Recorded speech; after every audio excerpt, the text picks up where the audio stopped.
Good evening, everyone, and welcome back to the Component Cast and our coverage of the Elendor Chronicles.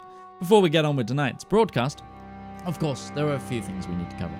If you like the show and you want to help us out, one of the best ways you can do so is by becoming one of our wonderful Twitch subs or by joining us on Patreon. Patreon gives us the biggest slice of the pie and helps us create more and more wonderful things. But you could also help us out for completely free by just sharing this broadcast, leaving a comment if you're watching on YouTube. YouTube gang, we see you, and all that good stuff. Or listening to our soundtrack on Spotify. Find it under the Elendor Chronicles Volume 1. Okay, we're running a little bit behind today. Sorry for our tardiness, and without further ado, because of that, I'm going to just head us straight into tonight's episode.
We return. So, last time on the Elendor Chronicles, our brave adventurers continued their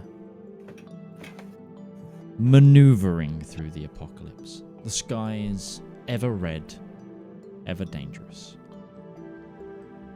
They began to map out their closing arc, spending some time continuing research at the Cathedral of Ascension, in the Great Crypt, and the Reliquary of the Undercroft, in which ancient artifacts could be found. They took a moment to speak once more with Ulfric, the Bard's Scholar, in that very same inn in which he ambushed Valymr before. Passing on the additional information that they had gained from Salwa.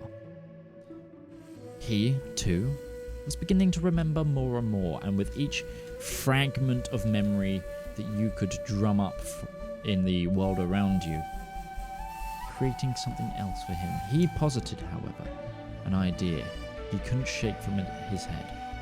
Why is it always them? Which was a bit of a head scratch for the rest of the team. You also drummed up the support of some sea elf divers to reinforce your good friend Zep, who is working to get the soul chain from deep below. The soul chain being one of those fabled seals of Elendor, now reforged into an artifact weapon of some sort. You joined Zep in his new floating island that he is using to dredge the bottom of the ocean, with the pumping of the seawater getting pretty much there. You decided to scout into the deep below, in which you found where the soul chain rested, within the large gem dragon corpse. However, you noticed it had gained a new guardian, a deep-sea creature identified by Breton as a fabled sea snake that ravaged the sea just north of here. Now, Lake, I know you started asking yourself this question, and do you have the answer? Because my chance for you guys to win an inspiration today is, what was the name I gave to this creature? I asked, was it the Pale Death? But I don't know if that's right.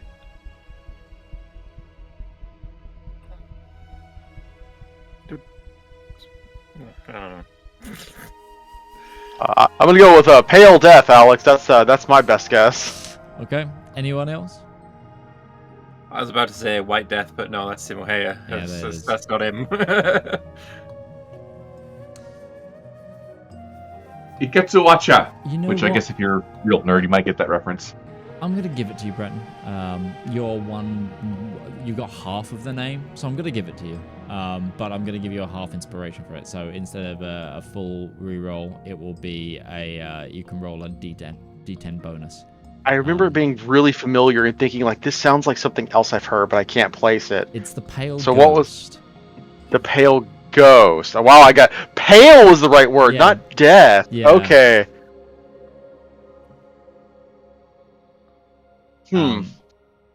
But yeah, so we pick back up the very next day, unless anyone wanted to do something on the barge overnight.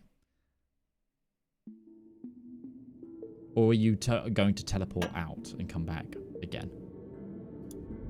And get more? I believe the answer was she was going to go get the rest of the sea elves if they needed them. Because we didn't get them all. We can only get like You can what, get 10 I of got them? like half of them. You Yeah, got 8 of them, I think. And there were more than that. there were It's 10 12. total. 12 total. Yeah, but she can get there and back in the same day. She Yeah. has between the staff and slots. She could do it 3 times a day. Well, you've got roughly 16 hours before the water is pumped enough that the skeleton will be uncovered. Then yeah, she'll teleport back to seat, grab the remaining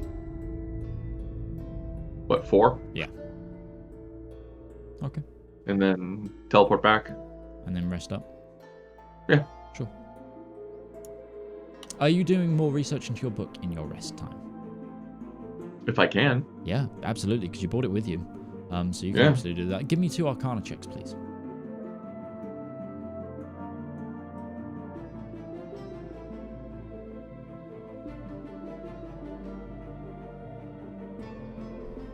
Uh, 16 and a dirty 20. Dirty 20. Okay, yeah, so you can move up 1 on your success track.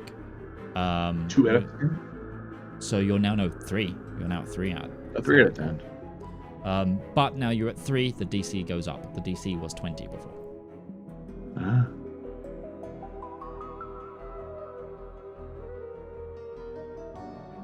Why can I not edit my character sheet?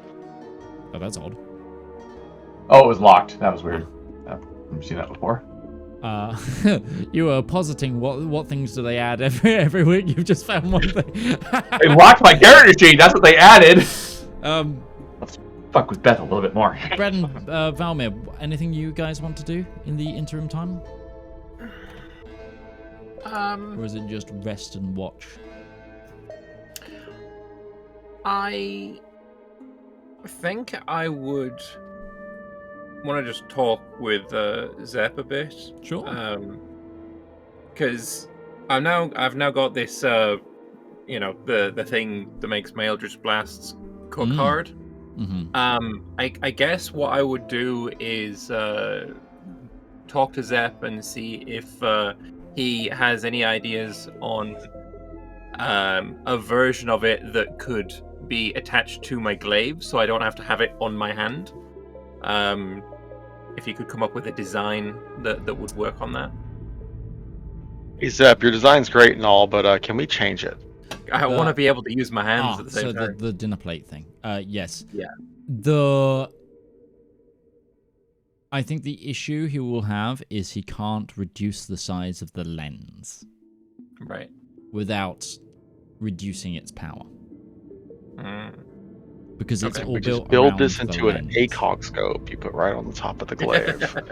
And the lens is the bit that's, dinner plate. Yeah. So you could mount it on there, but it would make for a very Monster Hunter looking weapon. I'm not saying that's a bad thing, but generally in real terms, Monster Hunter looking weapons are fucking unwieldy and impossible to use with actual... That's heresy. No, he's right. He's right. If Breton is watching Ruby at all, then she is probably flying. Is there like any remnants of the island nearby, or is it all a barge? There's no. I mean, the island itself essentially crumbled onto the water. There is remnants of the island, but it's about 20 foot underneath. It was fully flooded and then cratered from the remnants of the blast. Like, remember, this blast was enough to bring the skyship out of the sky. Yeah. Thousands of feet away. No, I got that. She's hesitant to do full research while on a floating boat made of wood. Fair. So you're doing fire research, that makes sense. So she's probably going to fly, not out of line of sight, but far enough away that, and so if anybody's watching, there is almost this miniature sun that occasionally flickers up and then flickers down in the distance for a few hours that evening. She's practicing something. Brennan, what about you? This is another one of those weird times where Breton's a little out of his wheelhouse, but I think what he is doing is that because they are about to face a creature that is sort of in his wheelhouse, he's trying to mentally prepare himself for what he's going to do to deal with it. The first thing that he's considering is he's looking at Solveril, who I'm going to say has been brought along here because they've always they tag along everywhere, you know, they show up when they need to. And he's kind of wondering to himself, is there anything he can think of? Is there anything that he can fathom that could he temporarily turn Solveril from a flying griffin into a mount that would serve underwater? Fair enough. And he's also considering, this is a really giant sea serpent. Big old sea serpent, the likes of which we've not seen forever. And he's mentally wondering as well. So, sea serpent. Is it closer to a monstrosity? Is it closer to an aberration? Or is there some potential reality where this thing might just be a type of dragon? I think he's kind of trying to prep all his different options to see which of those might be the best to go with.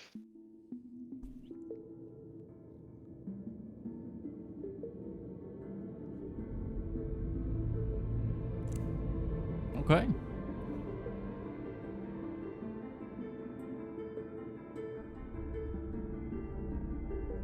Is there anything in particular you would like to roll for or ask, or you just... I'll roll for each of those things because I don't have an answer for you. Because Sure. Find Greater Steed lists a couple of creatures, none of which have a particularly good swim speed. But I don't know if there's any creatures in your world, Midge, that he might be able to shift Silveril into to make it a swimming mount, or if he might know more about this creature and realize, maybe able to piece together, even not knowing, just that there is something draconic about it. Roll into giant seahorse. With Find Greater Steed, is there restrictions on what type of creature is it, like beast, etc.? So Find Greater, no, it is not restricted to being a beast, because even a griffin is not a beast. Mm-hmm.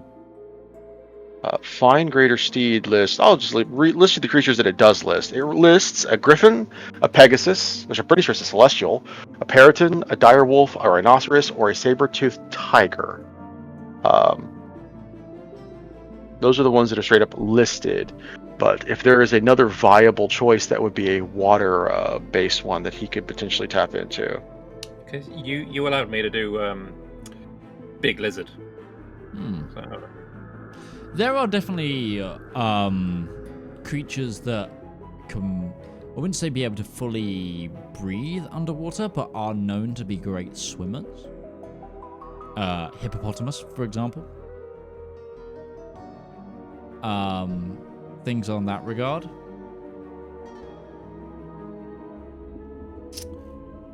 As for anything special...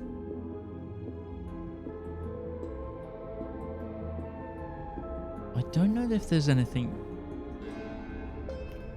that would be sea and land.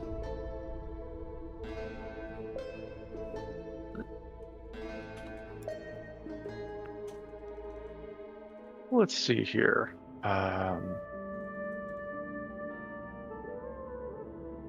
Let's consider... If you wanted water only, Water only would be fine for the time being, because before they leave, he could just shift it back into his standard creature. Well, it would be if you wanted water only, you could go for like a reef manta ray.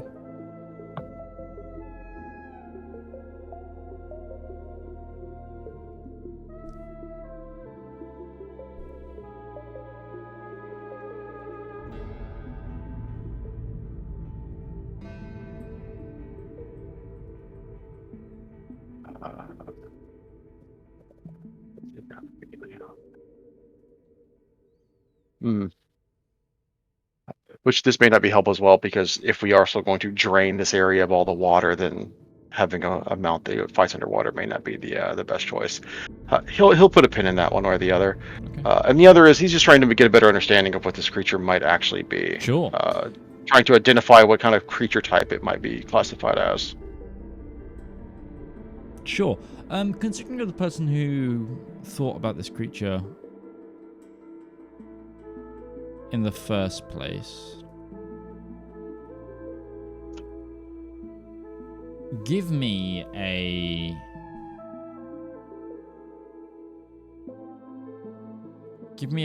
history check.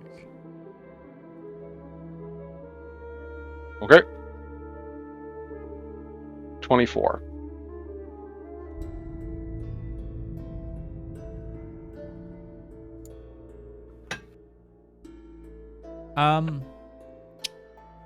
With a 24, you've done a lot of reading into various denizens of other planes, etc. in your training and in your oath. It's also something that's just fascinated you from a young age. And you would hazard a guess from what little is known about the elemental phase and the draconic phase of this world's existence. Sea serpents started to get mentioned in between those phases. So you could posit that it might be an early form of dragon.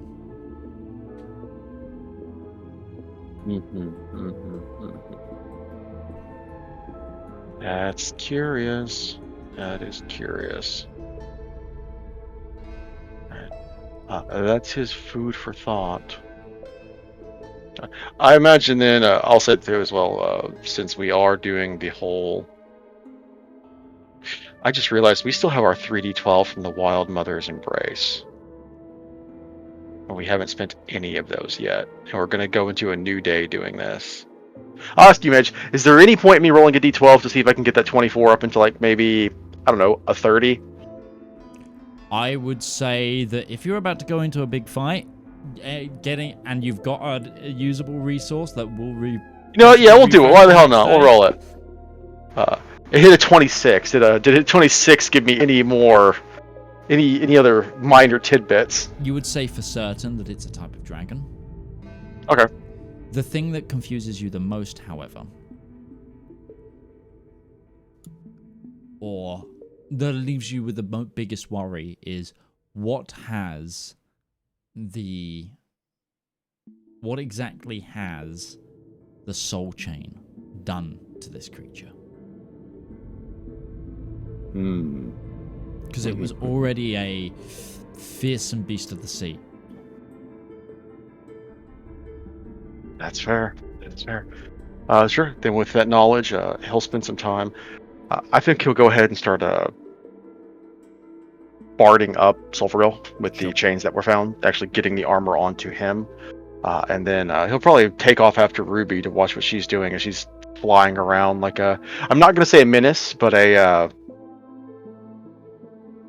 I don't know what analogy I want to use for. She's not a menace, no, because I mean, she's literally destroying an island that somebody already blew up. So it's not like you can blow it up again. Like you can, but what's the damage done?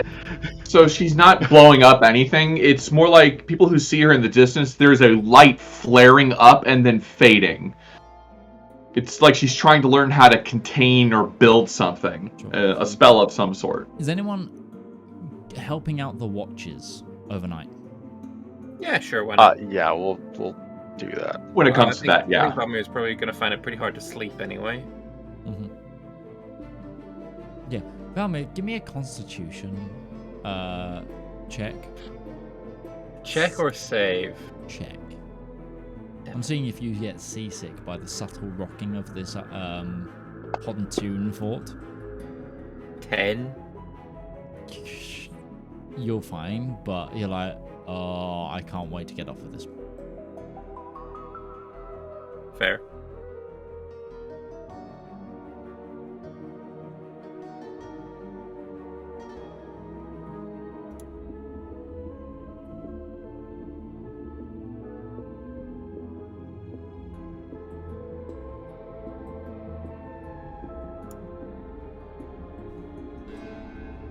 Okay. Can I just have a group perception check? So everyone give me a perception check overnight.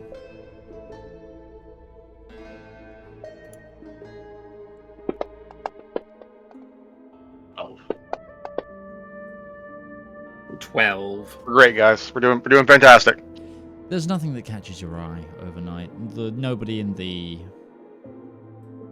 various work group and crew that are assembled here seem to take issue with anything going on. And bright and early, dawn wakes. What are you doing? Eating breakfast. Have your 4 or 5 temporary HP, everybody. Still there from the last time.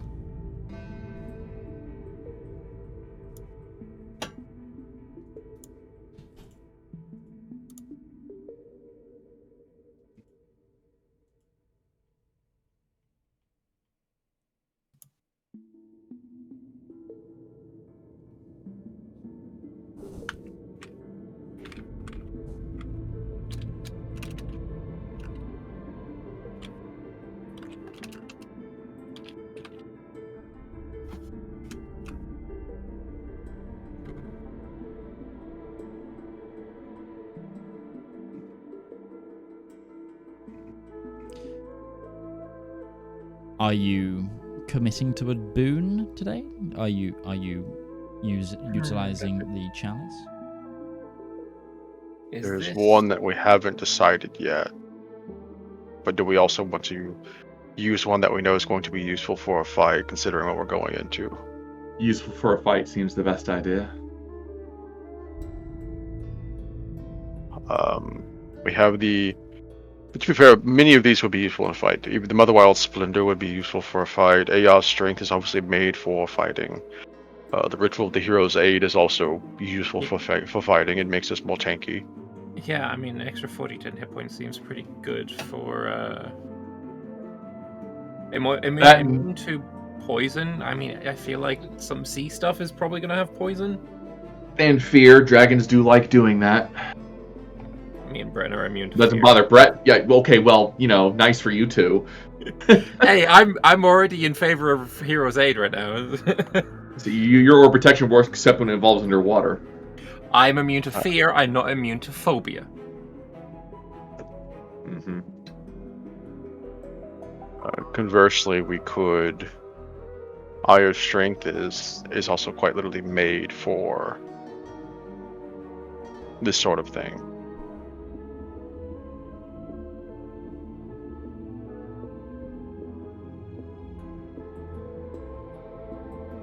Yeah. Honestly, if you all have any particular favors, please speak your mind. Looking at all of these, I don't see an issue with any of them, because even if we were to take Attune's knowledge to gain extra magic items that we could use today, like that also would be useful in my opinion. None of these are bad. Ayer's Strength, I think, would be the best one for us, but I'm between Aya's Strength and Hero's Aid.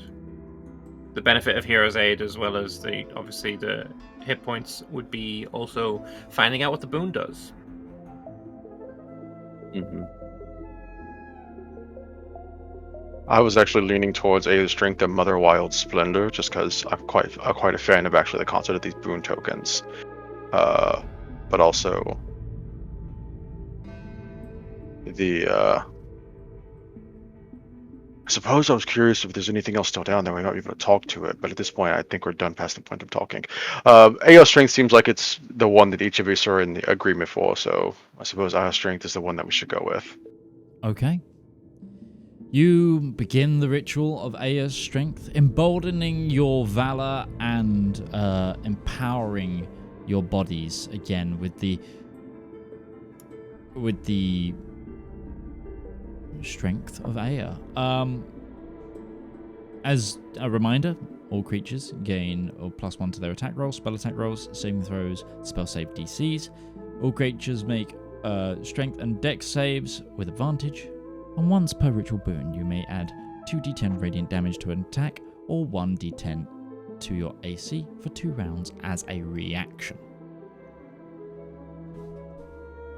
When consuming it, you can choose one of 2 options. You can gain a strength of 25 for 10 minutes or a strength of 29 for 1 minute. Yes, indeed. Does me no good, but, you know. I mean, you know what? With a strength of 29, I think even Ruby could throw hands reliably. Fucking Super Saiyan Hulk. Yeah, at a certain point, like, skill is no longer a point when you have a strength of 29, and you're just like, huh. I am the skill. What are you gonna cast? Fist. Yeah, the Ritual of Air Strength, that'll come in handy. A lot of good stuff in there for us. Is there a way to do a total +1 to attack rolls on my character sheet without having to manually adjust every single? Just put a 1 in that modifier? Yeah. Okay. It doesn't. That's easy. It doesn't fuck with saving throws, so I don't know. Just don't. Okay. Sorry, spell save DC. It doesn't change. Mm-hmm. Well. So we'll just manually keep track of that one. But yeah, every time you do something, just put 1 in that. So I'm gonna test something right there. Yeah, so if I do it and then I roll it, it does clear, so you have to remember to put it there every time. Okay, fair enough. That's fine. Still the easiest way to do it other than saving spell save DC. If I was a smart man, I'd code something. In your aura of protection I just wasted a natural 20. Fuck me. Is +5, Valymr? Yeah, Valymr's is 5, mine is +3. Okay. Yes. Sorry, yes. Are you ready to descend? Let's go. Is there enough space down here that I can write Solvaril?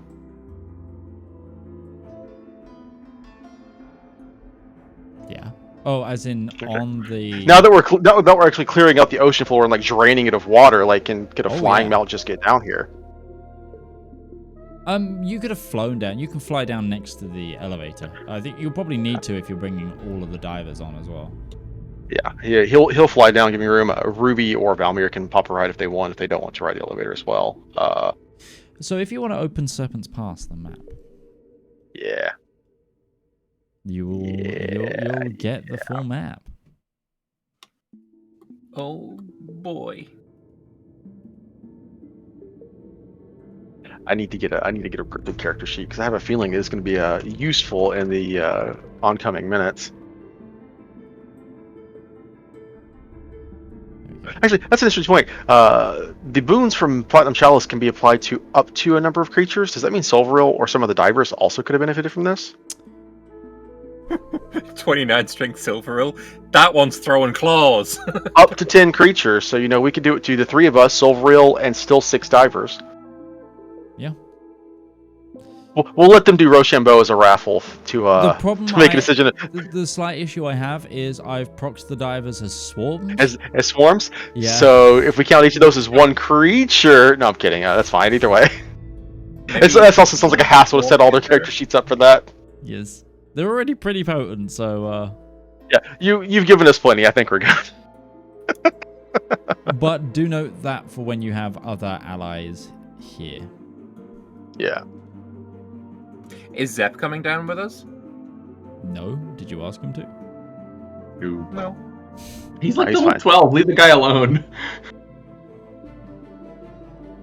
Let's not get him killed before Zep has a chance to come back and play him.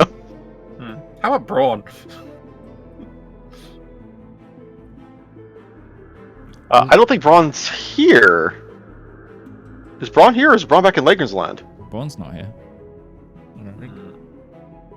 I might have mentioned him last week. I can't remember. I don't remember you mentioning him last week too. And the last time we were in Laker's Land, I'm pretty sure we ran into him. Yeah, is why I was saying there. that. Right. Okay. Because Braun is his own bot. As you can now see, we have the Sea Serpent's Pass.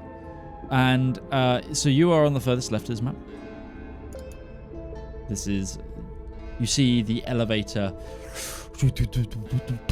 And a lot of the coral now is exposed. And yeah, you see the coral bed. Not all of the area is without water. As you can see, those darker pools, they have water within them still. And you feel like there might be some tunneling going on around there. Brendan's actually going to take a moment to just look at Ruby and say, you know, we made the absolute right call in deciding to bring divers along.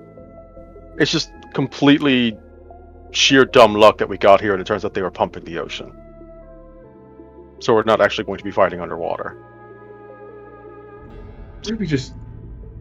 Nah, Mitch, I saw that. I saw that was sly, that head tilt. Nah, this water better stay where the fuck it is, in them pools.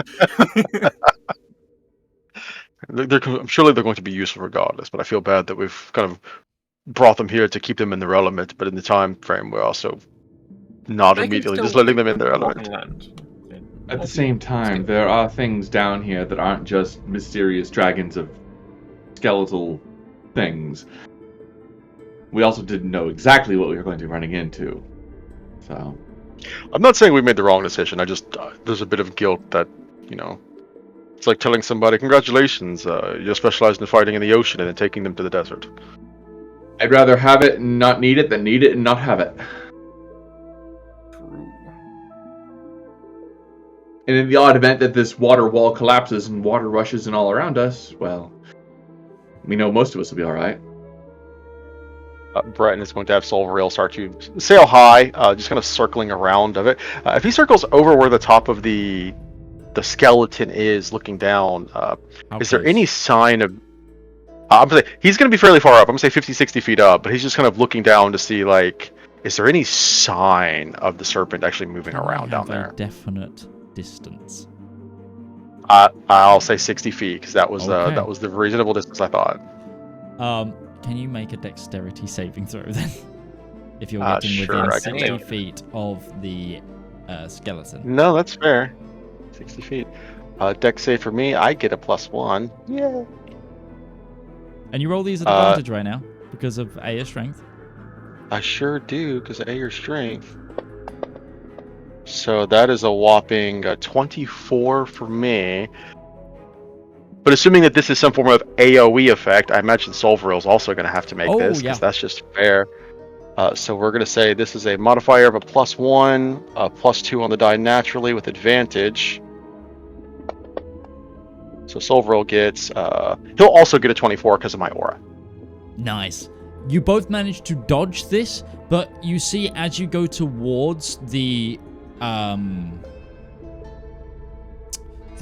remains of the gem dragon, the pulsating, rotating, untethered soul chain leaps out with a bolt of lightning-like purplish energy that zips towards you. You both manage to take an evasive maneuver around it and actually, barrel roll yourself out of the way of the lightning. It just skying past you.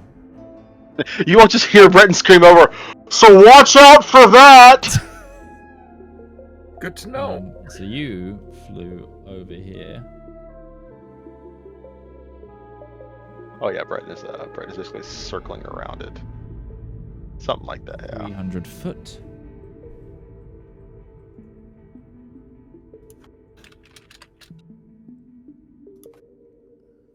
Oh god, it's taking forever to get over there. That's just how far we're moving. Yep. Because it's moving you up 5 foot, I think, and yeah. Nope. hold on. There's a thing that I clicked on a second ago that let me. There we go. He is 60 feet up. Technically, he is a large creature right now because he is riding Silverrail, so he should be more like that.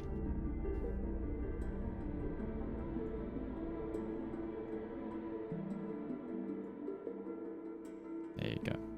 So you get the impression as well, now being this close, that there is an aura around the soul cage.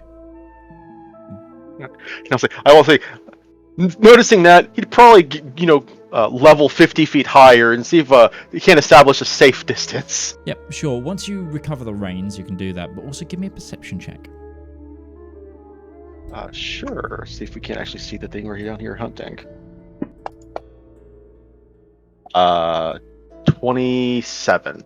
You see a subtle glow in a cavern slightly beneath where the dragon skeleton is. Mm.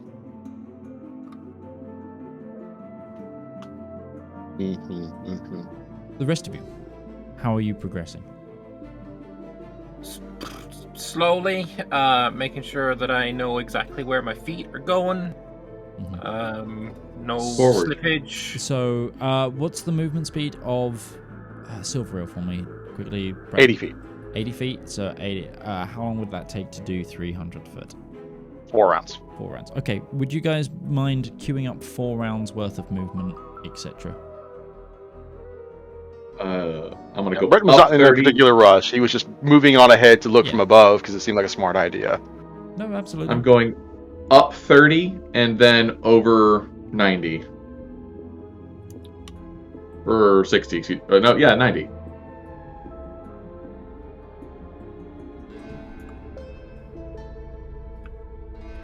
That's 3. So, assuming that you guys aren't dashing around down there, then it'd be you all get 240 feet of movement. Unless you're flying yourself, Ruby. Is there any I am area, flying myself, yeah. Is there any area of this coral stuff that is raised up higher than the rest of it? So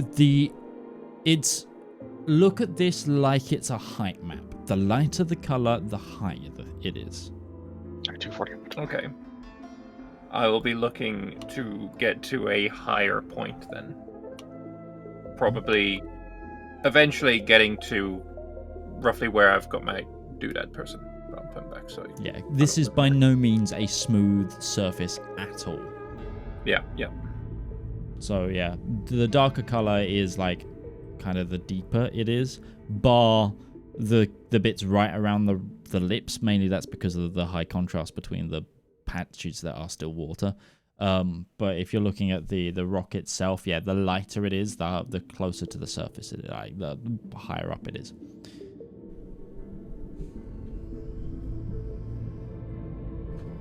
Okay.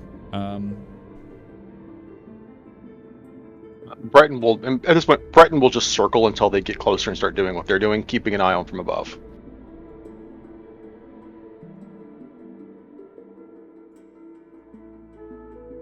If anything starts to move down there, he'll drop to 80 feet.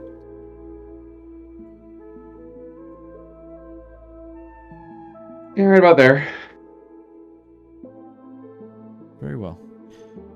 Then, Breton, you do see something start to move. You hear like a gliding of rocks. And the water in the pools around the dragon begin to bubble. As you then They don't see that. It's coming! As you then see a claw climb up towards the rear side of the dragon within that aura. And I'm going to need everyone to roll initiative. Yay! Oh boy. Do I have an NPC sheet for Silverrail? So I want him on the initiative tracker. I think I have to roll for. Holy shit! I know. So I'm just gonna have to say that if I'm not on Silverrail, then Silverrail is just fucking off doing his own thing. Initiative for Breton.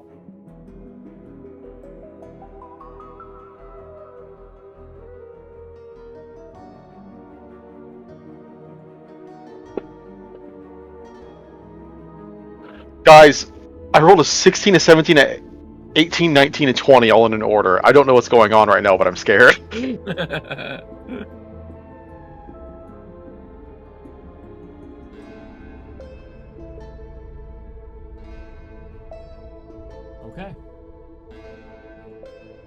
Okay. So, with that, first on deck, and as I change the music, is Ruby. Sorry, I gotta check some distances real quick. Breton is way out of range. Oh, I just realized. Holy shit, Ruby went. Okay, we both crit our initiative. You got a +8? Jesus I have Christ. alert. I know you have alert. It still surprised me. I was not ready for that. +1 from the thing and 7 for my initiative. Sure. Oh, then that would have made mine a 27 technically, but I don't think it makes a difference because I did not add the AR strength. But yeah, it doesn't matter. Here we go. They did change things around. I gotta find out where to find the combat tracker. Yeah, it's Cross swords, underneath top right. the. Yeah, it's underneath the player icons. I can't see it. Oh, so if you go to the furthest left of the player icons, that's due to like monitor resolution. There's a lock that worked button. out You great. can now change the player icons to a combat tracker. Wait, what? Push to combat. Oh, combat. Yeah, Oh. if you click that, it'll turn it into a combat tracker on the top left. Oh, shit. Weirdly enough, I it don't- didn't add. Oh, I think it only shows 6 people, so it's just Valymr's on the right. It Oh cycles through shit! them. I ended my turn. I'm sorry. I did not realize that's what happened. I can't reach that because it's all. I've got like character profiles up. Actually, let me do it this way. The far left of the character profiles on the left side of the page, there's a little icon that looks like a person in a hexagon. Oh, it's beautiful. Okay. Yeah. For Ruby's action, she is going to throw a haste on Valymr. Okay. Yo, let's go. Love that. Okay. It's fair. I fucked off. You did. Boom, boom. There you go. I wanted to recon for us. Valymr, go! And that is her turn, as I don't think I'm close enough to hit this guy. No I can't. movement. In that general direction. God, it's really hard to see from this far out. I can't see how far away he is from me. There's no measuring tool, is there? You can control click on the dude. He's Yeah, because the 200 feet targeted. from you. That's too far away for me to do anything too. Yeah, no. Not for If me. you're flying, you also have 60 feet of movement. It's my flying is my movement speed. It doesn't. Oh, include you're not. It's You're not flying, right. You it's have spell, innate it's flying. I wings. completely forgot you have innate flying. That's fair. Yeah, so that would put him 30. Sorry. Yeah, High level D&D. Who dis? He's still outside of the 120 range, so that's my turn. Okay. Lovely. End turn. Oh. Don't. Yeah, I manually moved the turns. Don't worry about hitting end turn because that just skipped Breton's turn. It skipped my turn. That's fair. Sorry. Breton is going to fly up. I think he's going to go up. I'm going to say. Sulfur Girl can take the dash action, can't he? On my Yeah. turn? Yeah. That I'm going to fly up to 150 feet, and Breton is just going to dodge so that he can keep an eye out while everyone else. He's going to try and distract this thing while everyone else gets closer and within range of it. Sure. But that is his turn. He's just doing that. Cool. It's the Sea Ghost's turn.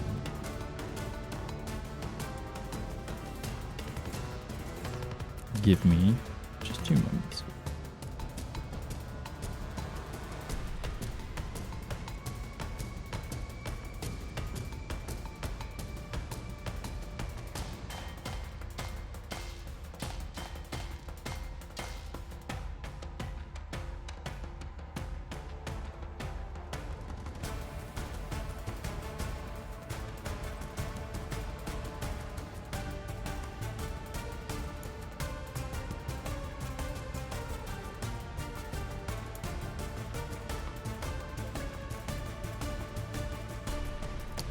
Breton, you hear the creature speak to you. I do so love it. When the prey comes to me, it saves time. And you see it fully rear up. It's a helium monster. That was an impressive voice, not gonna lie. So, for some weird reason, Midge, Ruby and I both have the effect DMGO 8 psychic movement is 0. I don't know what that's from.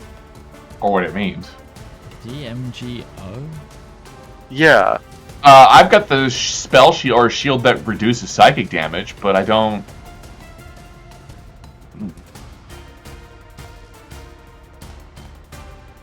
That's from Aura of Conquest? Yeah, that's what I'm saying. Applied by Valymr. Ah, I can remove. I don't know. I can't remember what that does. Hang on. What does your DMG would be Dungeon Master's Guide Origin. Yeah, so Aura of Conquest, that is that basically it locks your movement speed when you're under the frightened effect. Have you guys been frightened of me recently? Guaranteed no. Ever? It's not me being mean, it's just immune to frightened, so it literally can't be.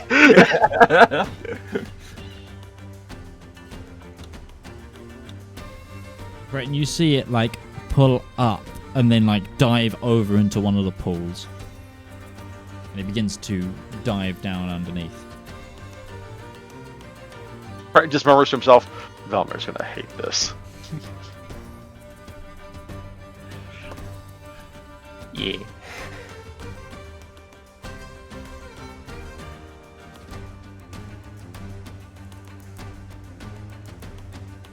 Right, the divers.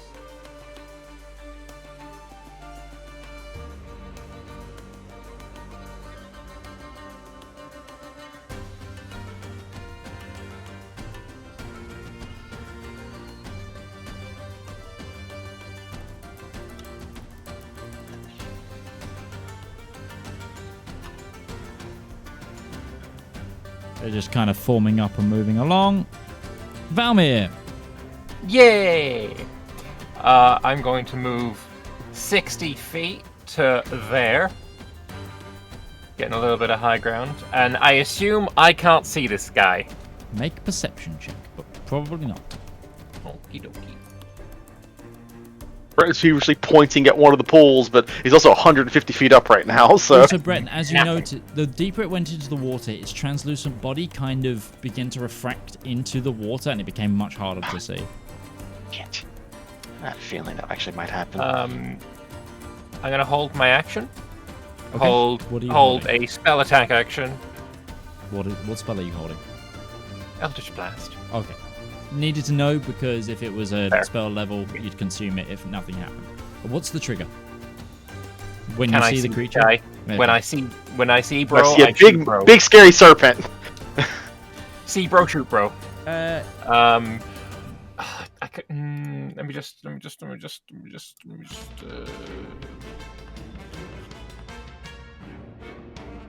don't think there's anything to do with my bonus action right now. I would have Hexblade's cursed him, but yeah, no, that's it. Sorry. okay, it's going to take a legendary action here.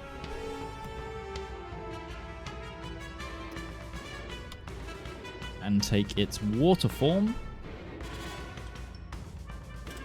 to swap pool. Swap pool. Okay.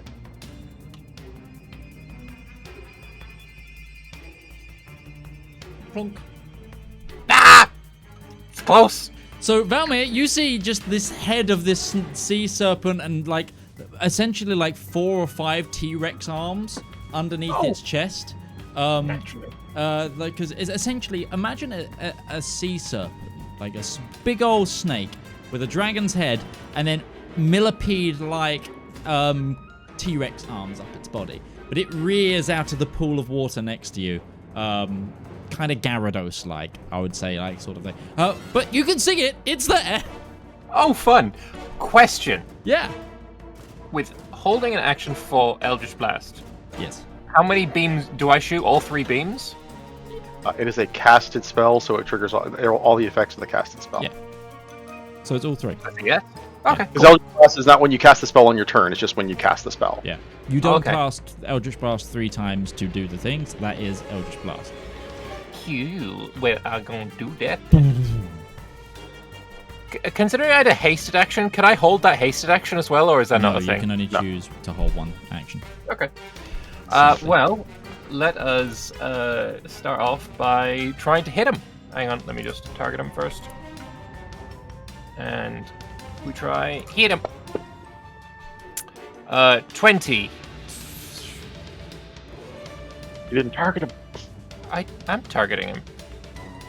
You didn't, but you are now. A 20 does hit. Okay, it was actually 21 because I forgot to add the +1. All right. Okay. Well, let's see how my 2d10 force damage now happens. 4. 5. Yeah. 5. Yeah, okay. That's a great start. That's a great start. Okay, let's try it again.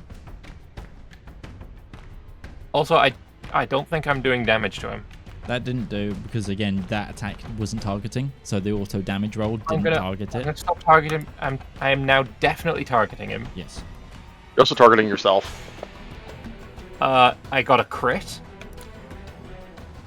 19 is a crit with my gauntlet of You fuck cast up. that on Valymr Kensek though.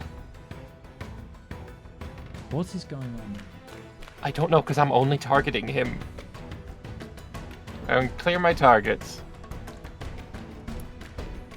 And now I'm targeting only him. Roll crit damage anyway. Do you I think it's shift or control. I can't remember the roll crit damage. I think it's control. Control. I'm also going to use my Air's Strengthiness to add an extra... What was it again? It's 2d10. 2d10 Radiant. So this is 4d10. Oh, that's as a reaction. Ah, You're currently doing you just, a reaction you just attack. used your reaction. Oh, okay. I won't do that then. Yeah. I'll hold Shift and Control. Fuck it. Evolve. It worked. 17. Don't know which one. 17. Oh, 2 of them were 1s. Yeah. Bruh. Did one of them was a 10? Okay. I'm adding these manually. I don't know why that wasn't targeting properly. And then the last one is a 21 to hit. It's 22 actually. I forgot to put the modifier again. And then it's a further 12 damage.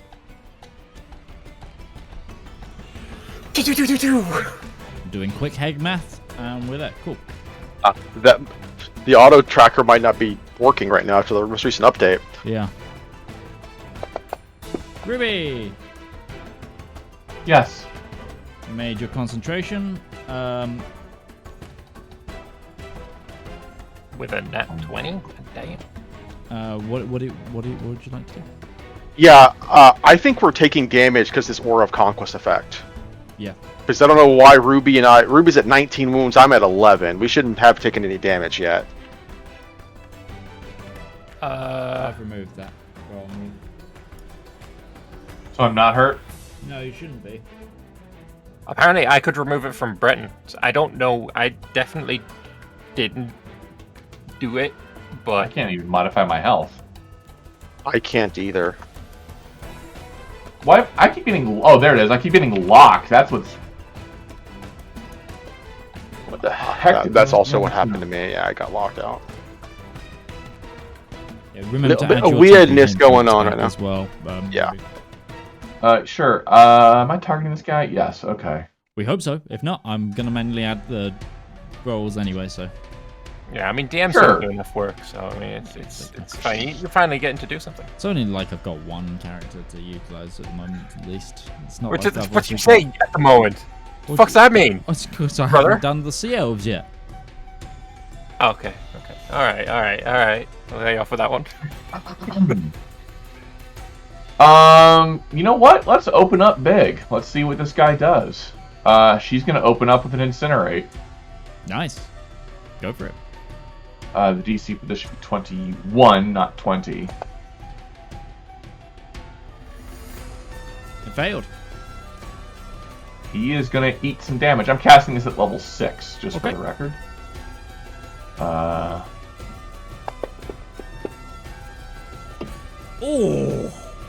What? That's a big one. spicy freaking hit there! Holy moly! That is incinerate. Sweet mother of mercy! That was 82 points of fire damage. Nice. Did it seem to affect it? Yeah. She just kind of gets a little grin on her face. Does he look bothered at all, or hurt, or? It felt that. Yeah. Cool.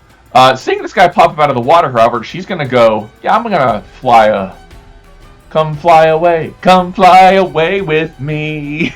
Stay away from the water pools. You know what? Kind of wish you'd cast fly on me instead of haste. I don't like being on the ground with this dude.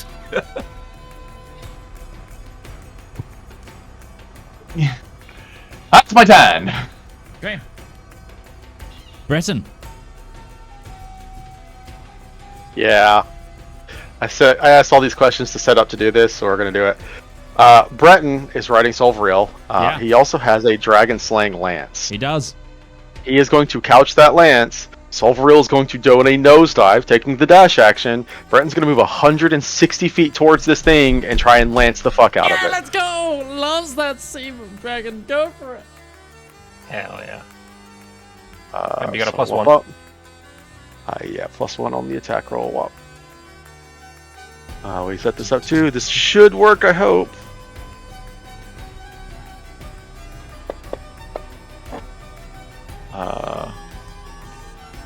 That is a 19. It says that's a hit. 19 is a hit. Hopefully this checks to see if it's got his typing right. I think it did. It is indeed a dragon. Why does it say 2d12? That shouldn't be 2d12. It didn't roll 2d12. That's weird. It's showing. Anyways, it rolled the right damage. It's 1d12 plus 36. Actually, that's wrong because it's supposed to be an extra d8 because my divine smite's on top of that too. So this should be 24 points of damage because I also didn't add +1 to the damage roll from Ayer's strength. Nice. That brings me to a round number on my end. Always convenient. That's the first hit. I'm going to very quickly put in the other one so we can make a second attack roll against it. Waha! That's a natural 20. Hell yeah. Hell fucking yeah. I'm going to be the worst person ever, Mage. I'm going to smite this thing at 4th level. Fucking do it. As soon as I can find my... Where is my divine smite? Where's my divine smite? There's my divine smite. We are going to dupe. Fly divine smite. Sorry, I need to clean my mouse. It is... bam. Oh, nice. That is so many fucking dice. 104 points of damage. Heck I yes. thought I did the damage, but no. God damn. God Yeah, damn, the first guys. hit he pierces through. The second hit, he just keeps going. Yeah. I found his weakness. Poke. That is Breton's turn, as he's now just hovering, I imagine, like 10 feet off of the ground next to this thing on Solvarel.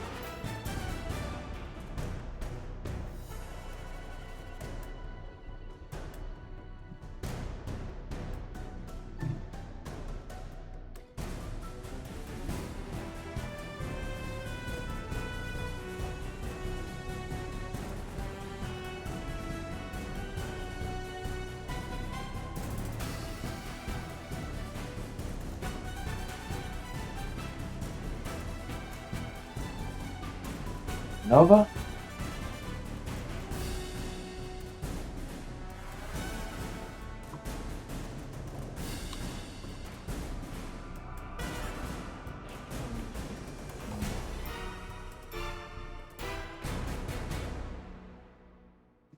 There's a good cone.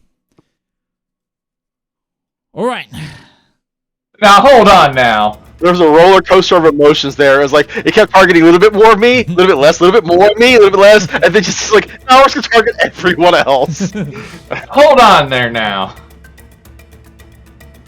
It's very under threat right now. I don't think there's any argument I can make to not be targeted here, so...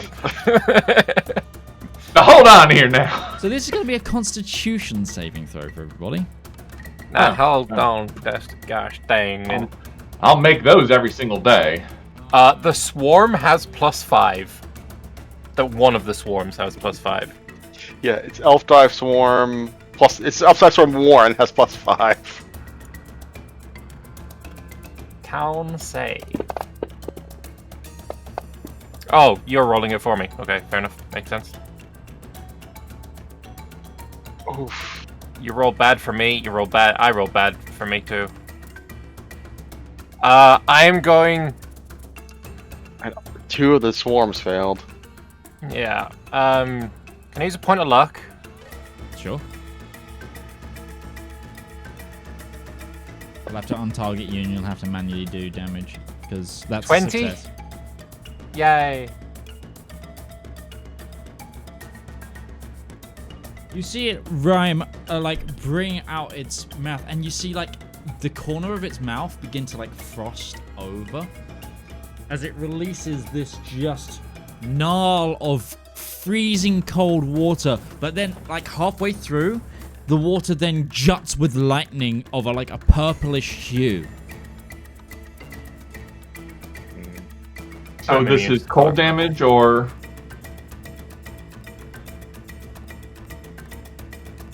asking for a friend. It is cold damage and lightning damage for a combined 78 points if you failed and halved if you didn't. Well, I'm going to do this. 78 halved is 30... 39. Yeah, 39. 39. As a reaction, I'm going to cast Absorb Elements. Okay. I'm going to have my dog whine at me. How do you unlock your woundage? At the top of your sheet, next to the question mark and the minimize, there's a little lock. Thank you. Unlock it. Yeah. Yeah, So there's some halved- updates they've changed that we're getting used to, guys. Halved and halved again is 78. 38 halved, so 19. 39 halved. It was also yeah, cold I mean, and lightning 39 damage, halved too. is also the same as 38 halved, because you round down. I'm fine. Concentration remains. Oh, you already made the concentration. Oh. He was concentrating. But I didn't take all that much roll. damage. I only took 19 points of damage as opposed to 34, so which means I'm 14 wounds, not that, because I have temporary HP. Nova, outside. Go. Demo. I'll be right back.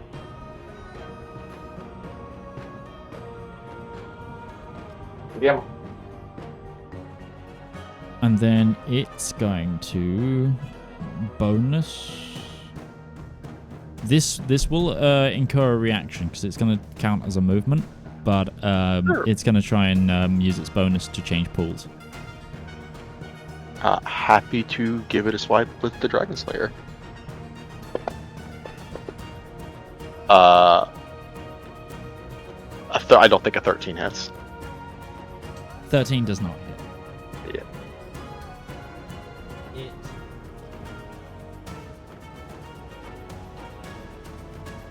Very quick. Dragon Slayer's cool, but it is not the legendary sword of the Narthel. It's a dragon slaying lance.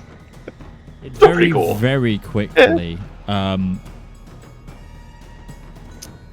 changes which pool it's in. That's scary. It's not being played, but when something like this happens, there is a stock sound effect that has been in video game history for the years of just plop. You've all heard it in the game one time or another. It is iconic sound of something diving into the water and coming back out. That's all I can hear when something like this happens.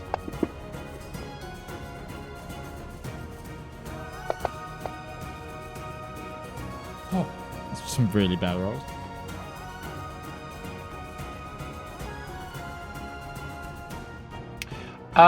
Question, Midge. Yeah.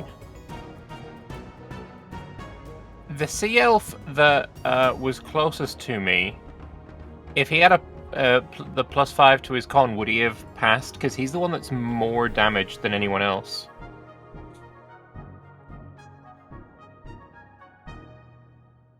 No, they didn't. Okay. They were two shy of it. With Fair plus 5, they were 16. They needed 18. Okay.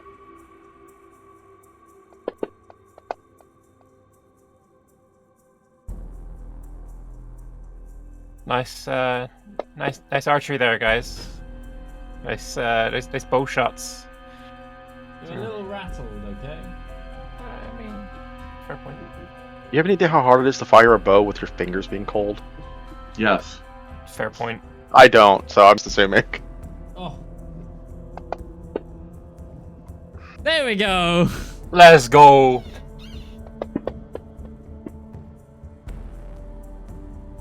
Hell yeah.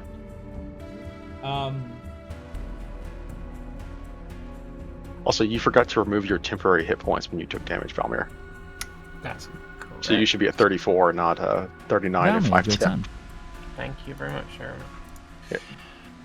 All right. We are moving to the highest point of this thing. And then cock my arm. Rapid fire blasty blast. Sure. So we'll start off. Actually, I'm now within 60 feet of him. I am going to mutter under my breath in Infernal.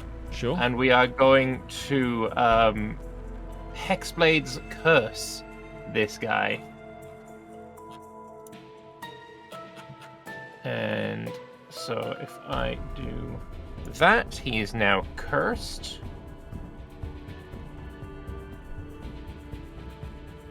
I already crit on a 19, but this is a good way of making it automatically do that. There we go. And then I'm going to start Eldritch Blasting. Question. I'm hasted. Yes. The hasted Eldritch Blast. 1 or 3 beams. There is no hell. You can't cast the spell as a hasted action. Oh. Mm-hmm. Well. It's an extra attack. Or you can dash or use an item. Yeah. Or disengage. Okay. Well, let's open up with Eldritch Blast, number 1. 16. Just misses. Just misses. Does it just miss by 1 by any chance? It does just miss by once. Then I hit because I forgot to add the Ayer's doodad. Hey, there you go. Then that does hit. And Why I is don't know Valymr why. the only one who's not actually targeting it? Yeah. Valymr. Because you are targeting, but it's just not. It's not actually checking against its. And I've cleared and Checking against retargeted. I its don't AC. know. Well, here's 2d10 force, and I think, hang on, I need to look at Hexblade's Curse again. Bonus damage rolls, proficiency bonus. Okay, so I need to, so that's 16 damage on the first. I think I can. I got a head math for you, so give me a moment. Sorry. Already up to numbers that I find tricky.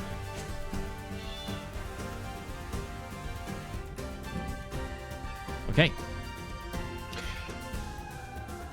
The wording on Hexblade's Curse is you gain a bonus to damage rolls against the cursed target is equal to proficiency, which is +5. Is that each of those d10s get a +5? Or is it just No. 1 +5? It's the damage roll. It's the damage Okay. roll in its entirety. Okay. Otherwise, that'd be broken. It already is. Second blast is 17. If it worked that way, then that means disintegrate would be 2d6 plus 90, or 10d6 plus 90 damage. Bam.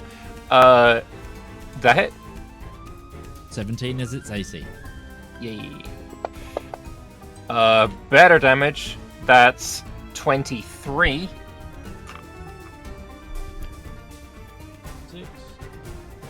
And then the final one is Ancrit. And crit indeed. Ancrit. And then Roll your critical. and I'm now putting Ayer's strength into this. Because yes, The you have your 2d10. reaction now. So So roll this'll the be- crit first and then add the 2d10. Okay. So that is... That was not your crit. Shift is the button. It is not control. We have learned. Okay, so just roll it again. Roll it again, yep. So it's 11 and 12. And then the 2d10 radiant. Yeah, and this is also critted. Now hold shift for this one. 17. So that's 23, 45 damage. I don't know if bonus damage gets the critical. The A of strength.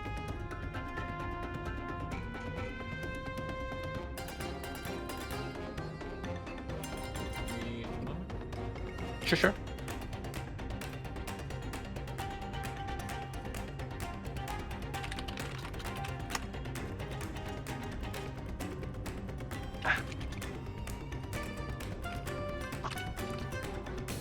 I'll say I've got to look at the word. the way we've rolled certain bonus damage, obviously my divine smites, the smites are doubled. If that just is a simple way to... Yeah, this is consuming your reaction to add more damage, is the thing. It's not part of the... Or allowing you to roll extra dice for damage. This results in double the normal damage plus any modifiers. This is counting as a modifier. So yeah, this is after the fact. So no, this is just 2d10. Alright, so 45 on that final Still pass. a big hit. We take those. Yep. And then my... It is looking bloodied. It is looking bloodied. Nice.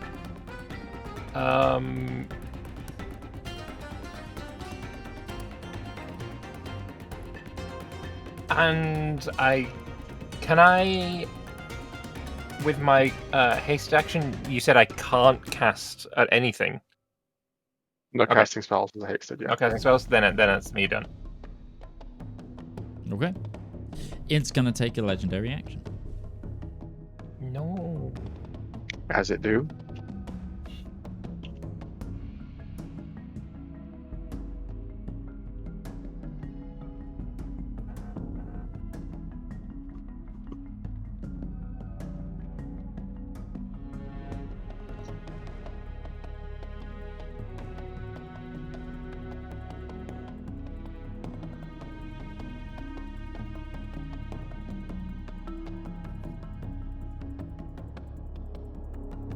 You see the group of sailors in front of it, the divers, the heavily wounded ones.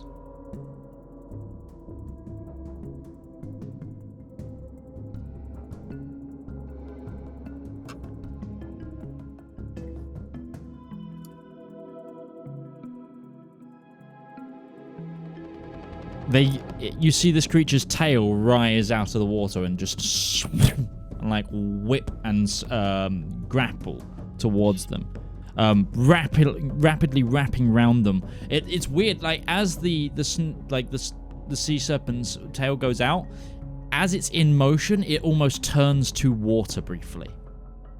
And like the flooding rush of water completely engulfs the legs of the divers, and then it reforms into like a solid matter, and then begins to pull them and drags them right towards the water. Ain't no way. Ooh. They get saved. There's a saving throw against this ability, right?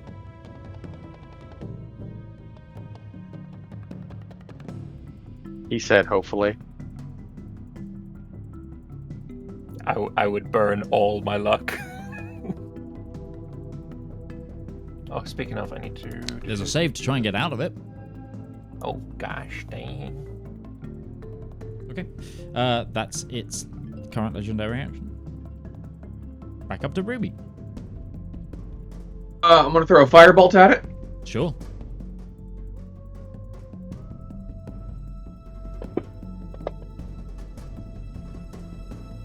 $25. Hits. I'm going to throw the 2d10 radiant on top of it. So you're burning your reaction. Yep. This should be 4D. Does the cantrip go up at 16 or 17? 17. 17. As I thought. Okay, so it's not. 18 plus 2d8 Should be 2d10. plus 12. Oh, I'm sorry. Oh, okay. 2d10. There you go. I like my other roll better. I knew that was gonna happen the second. And it's like, no, Roll the better dice. Worsely. Sorry. The 12. And I'm gonna quick cast throw it again. 2 seconds. Bop bop. Yep. Go for it.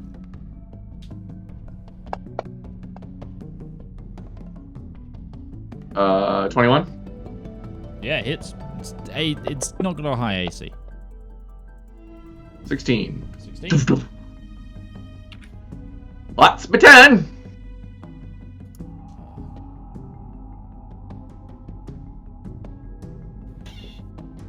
Weird that the first one didn't go through onto it directly, but the second one did. Or did it? Hold on. I think I just added an extra bit of damage that it wasn't meant to have.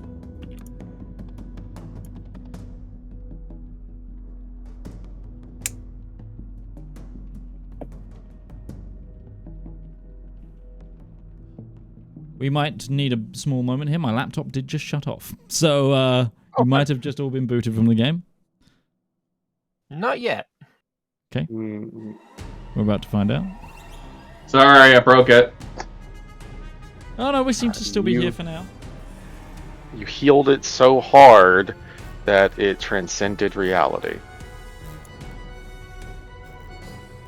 Should be there. There we go. Okay. Are you doing anything else, Ruby? You're staying where you are. Yeah, I'm staying where I am. Pretty good.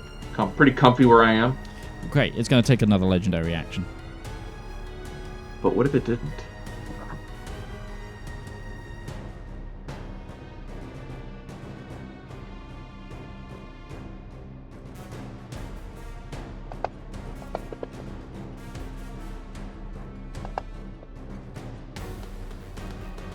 Okay.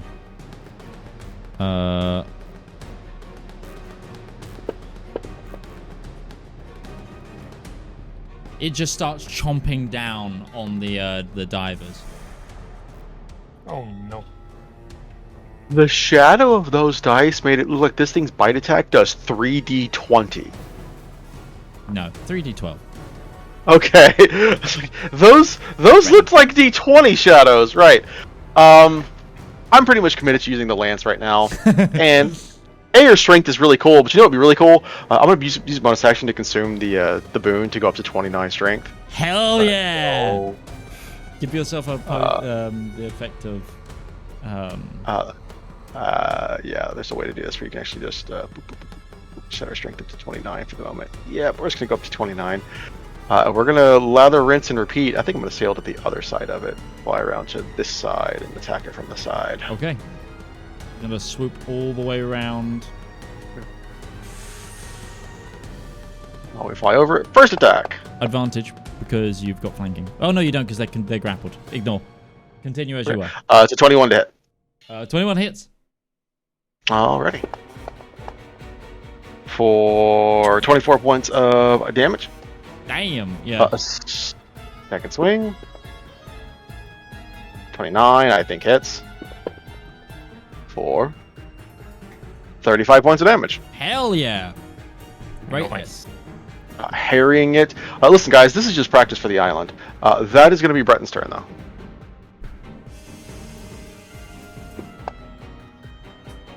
That's upsetting. He didn't get his breath weapon back. Aww.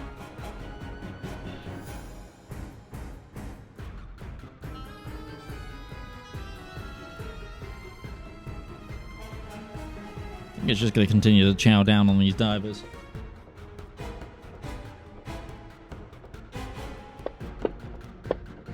That's a natural 20. All right.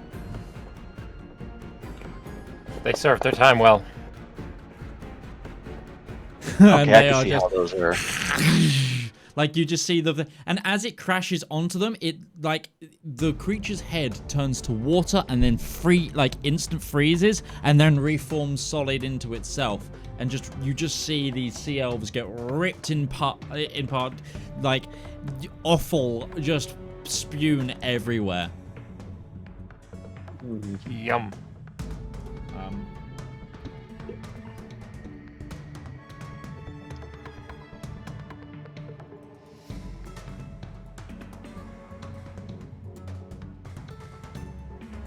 Breton, you're currently still 150 feet in the air. No, because I would have dropped down to 10 feet away I to hit it. thought I had so, not like- after that. My brain is just like, how is this 10-foot square range only? I don't know how high that water is, but he's 10 feet above the creature. Well, it rises out of the water here. It itself is like, it's Gyarados-ing. That's the easiest way to describe its like a stance.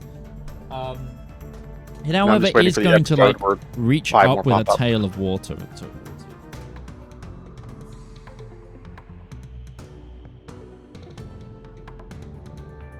And it's going to whap you with the tail. Ow. Get whacked. 28 hits. You take. Yes, it does. 16 points of bludgeoning damage. Now, I need to make you make a strength saving throw or be knocked prone by this.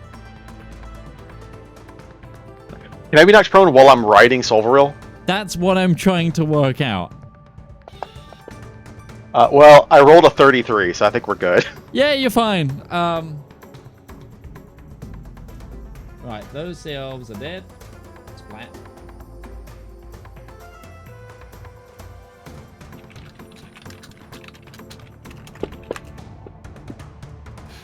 It's a natural one. Sea divers are not having the best days, mates. At a certain point, they can just go. Like, they don't need to be here anymore. I think we got this. I think all three of us would agree, guys, if it's death or glory, you can just leave. Like, it's okay. Nobody's asking you to give your lives up for Let's this. go, sea elves! My people! Let's go, sea elves! Let's go, sea elves! A lot of damage. Yeah. These guys, seeing their comrades knocked down, find their stride, and their arrows ring true. Damn, they did 57 points of damage that turn. The creature is going to take a legendary action, though, at the end of its turn. Sure. Breton, you don't have a reaction right now, do you? I sure do. Okay, then you have the chance to do a reaction attack as it's going to use its ability to try and change pools. Huzzah.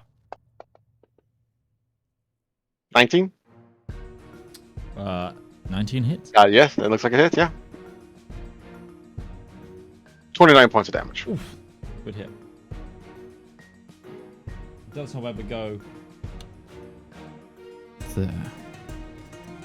Starting to wonder if I should main Gun Lance or Lance when I start playing Monster Hunter Wilds now. Just as a fun little experiment. I was never a gun lance guy. They're fun, but it's quirky. You gotta learn how to use it. I use bows and bow guns, and I also used to run katanas for a bit. That was in the great swords. But what I really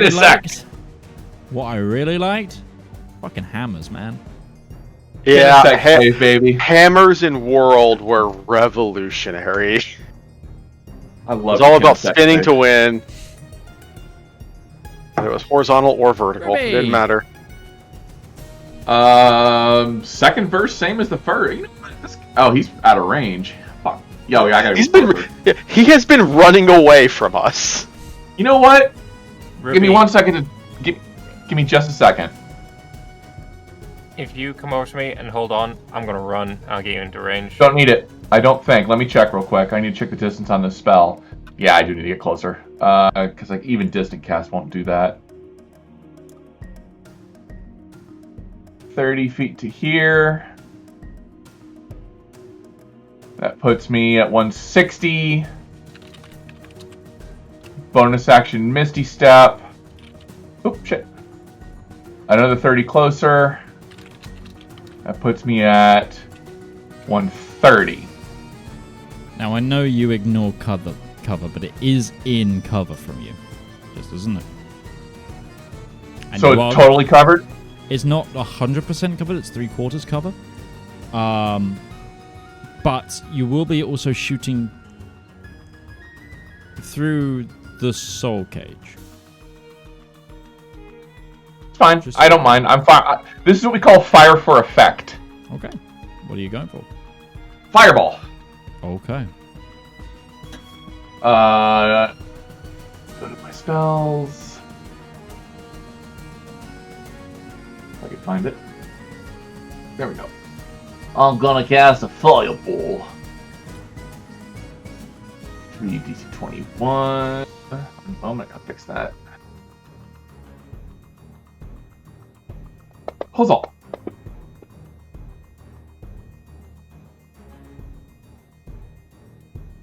Bada bing, bada boom. That is a spicy fireball. It is. Holy spice! Can you roll Not me? the biggest I've ever seen, but that is a pretty big fireball. For a 4th level? Yes. Are you using your wand? The new No. one? This is from her. She's not using the wand. Are you using the new wand as your Yeah, spellcasting focus? Yeah. Okay. Ruby, as your magic moves through the warp of the soul cage, your wand speaks to you.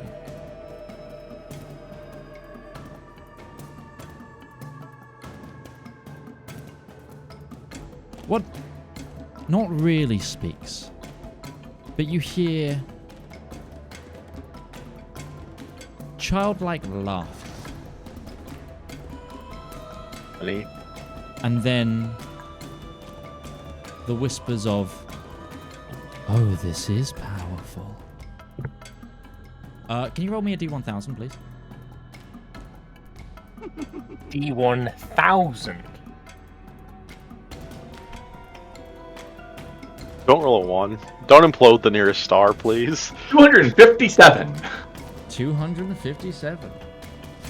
I also like that if you roll a d20 or a dice larger than 100, the game just gives up trying to make it look polyhedral. It's just a circle. Which, granted, that's about what a D1000 would look like anyways. Really. But Especially one that size? Yeah.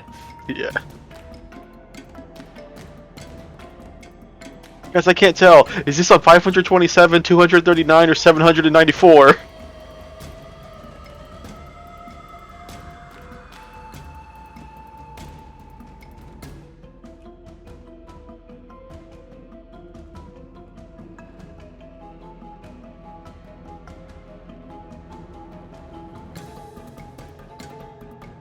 Roll 1d10 for me. Those are different numbers. 6. For 6 days, your spells will only cost half of what they should.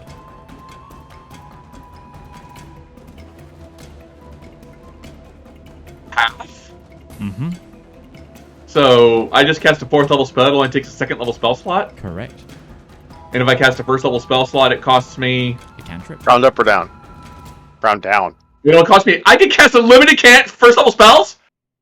For 6 days. For 6 days. Bruh. Cool. Bet. All right, I will mark off a 2nd level spell slot. That means you can cast 8th level spells for 4th level. That's insane. Guys, apparently we need to siege the fortress within the next 6 days. Fucking real. Yeah, Ruby's got this. This is gonna be fun. As I launch probably the spiciest fireball I've ever launched. Yeah, this thing looks really hurt. This big old. And she's gonna call out in Draconic. I thought dragons were supposed to be terrifying. Slips from Turns her out native several hundred military- years of harassing sailors who are CR 1/2 doesn't apply very much when you fight 3 level 15 characters. 16. Yeah, there we go. Breton, it's your turn. Honestly, this thing looks like it's in really rough shape, and while he doesn't want to chase after it, he's also a kind soul in his heart. He's going to fly down to where the squad of divers are. He's going to use an action to go ahead and cast the spell. Targeting, I think he has to target himself for this, so let's not target the dragon, because that seems like that would be a bad idea. He's going to cast Aura of Life. Aura of Life is a neat little spell. I'll put it in chat there for you, Midge. Everybody within a 30-foot radius of Breton has resistance to necrotic damage. Each non-hostile creature in the area, that is. Its hit point maximum can't be reduced. None of that matters. In addition, a non-hostile living creature regains 1 hit point when it starts its turn in the area with 0 hit points. His goal here is if any of those divers are still alive, he's trying to mitigate any further death on them. I know you described awful and such being flying through the air, but yeah, they were consumed. They were consumed. Roll me a d6. Roll me a d6. 4. You can save 2 of them. Why did Zedaar roll that? Okay, things are wild right now. Yeah, I'm gonna say that. I wonder if the reason... I got it. Valymr, I wonder if the reason you can't Valymr right now is because it's reading you as the other Valymr. You might want to go and click on the Valymr you're sheet? actually playing. Well, that would explain why I can hit that, because I was Zedaar. But it's reading sure. you as Zedaar. It's probably reading Ruby as Ruby. Hang on, let me just open old Valymr. As a bonus action, I don't think I have any bonus actions that can really help, because I think it's an action to cast Aura of Life. So I will just sit tight and what happens if I... Did I just accidentally do 15 damage to the creature? No. Okay, then it's still fucked. Fine. I think Breton just holds his turn there. Yeah, nah. Within 30 feet. I think within 30 feet of all these people. Sure. Okay. But yeah, once I know it should be. I'm gonna roll a...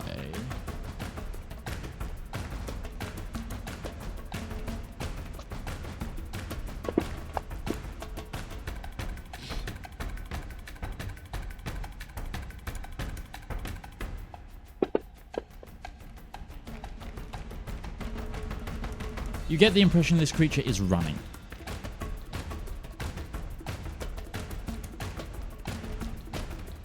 Ow, he don't have no legs. He does have legs. He's got like 30. Oh, he's centipeding away. That's even worse.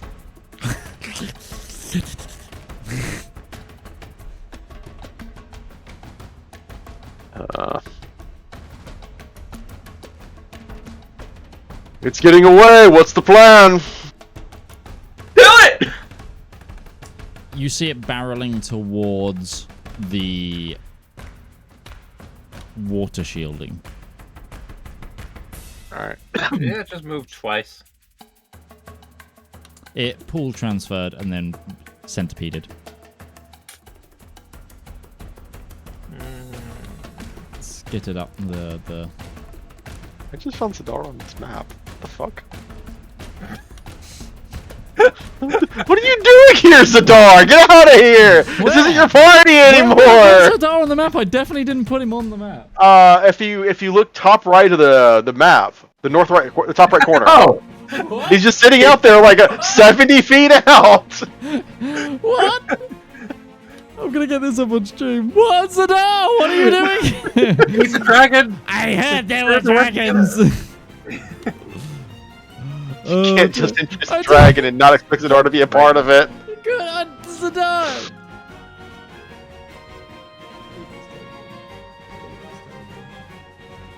I have no idea why that was there.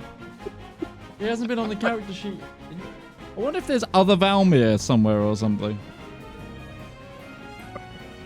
I did look around, I couldn't find any. Alright. The sea divers are holding They're very much out of range to do anything. Valymr. There. I have 120 feet of movement. You do. Don't move me yet. That's 75, and then that's I'm also wondering, 100. how does this thing plan on escaping when we drained this section of the ocean and it's cordoned off? Isn't there like giant walls it's and heading stuff to in the way? the water wall. I said that. It's okay. So this is to try and breach through. Oh. I think I can do. I think I can get to there if I'm going like direct from the 75 to the 130. I think that's the same distance. Yeah. Okay. Okay. So could you move me there, please?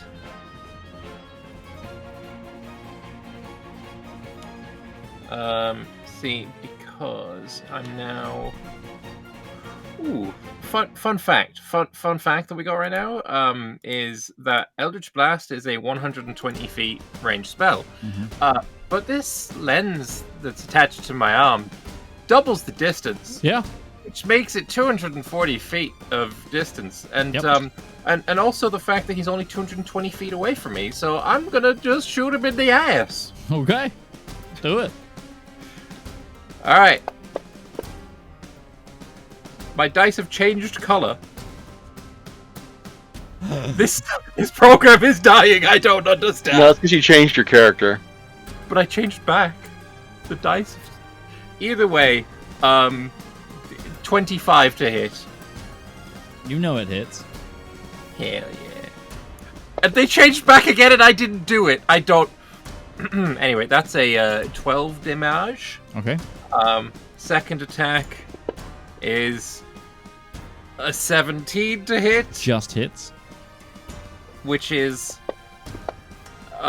25 damage.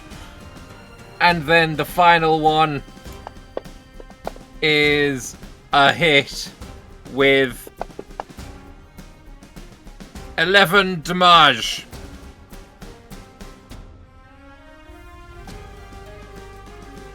How would you like to do this? So I see him trying to flee, and I'm like, "You don't get to go back in the water. I'm gonna save you from this fate." And I'm gonna go, zoom zoom. I'm running as fast as I can with this haste, which I am definitely not regretful for. I just pop up onto a piece of coral, aim, and throw out quick blasts through the lens, aiming directly up the rear of the dragon. Valymr, had you missed that final attack, it would have been on 1 HP. Let's go. Yeah, you just take aim with the lance. You hear with the lens. You just see it in the red hue that the sight gives you, and you just fire through your fist this eldritch blast, which ripples through the once ocean and just like straight line up this creature's back, like leaving volleyball-sized holes through its its spine. Hell yeah. Now, for all intents and purposes, you are out of combat. But there is still adversarial forces in the area. So, I will be leaving it internal.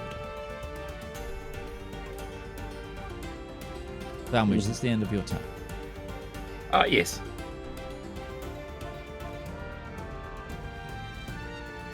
Oh, I also gained back some health. Ruby, what would you like to do? Do I see the soul cage? Yes, it's visible. There's like a glowing, spinning light in the center of this broken dragon husk. Okay. Without touching it, she will vortex warp it and plop it onto the ground, basically underneath her. Drop me the spell interaction for vortex warp. Sure. Because it is encased in the skeleton of this creature, and also it's currently highly unstable.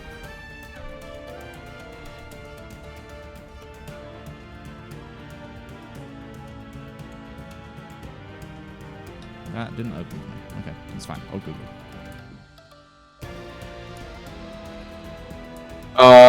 It needs to be a creature. I'm sorry. Yeah, I was gonna say.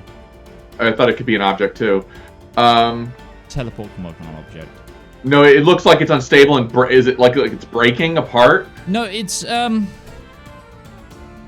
the same as when you saw it underwater. It's spinning, and every now and then you see jolts of energy coming out into this. That's what this aura is that you can see. It's almost like heat line haze of magical interference around this corpse.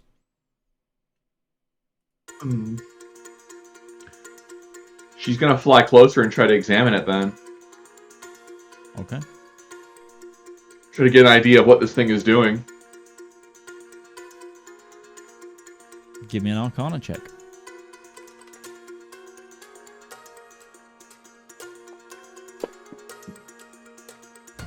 $23. Okay.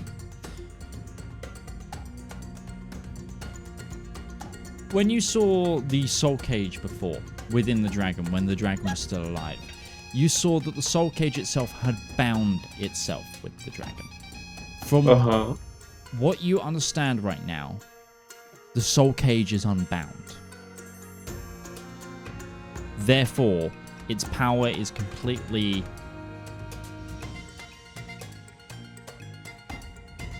unguided. And therefore, spewing out everywhere around it. Okay. Was that my action for the examining it? Yes, I would say so. Okay. Then she'll call out to the group and explain that as it's temperamental. It doesn't have a master or an owner right now, so it's going to be wild. Breton, over to you.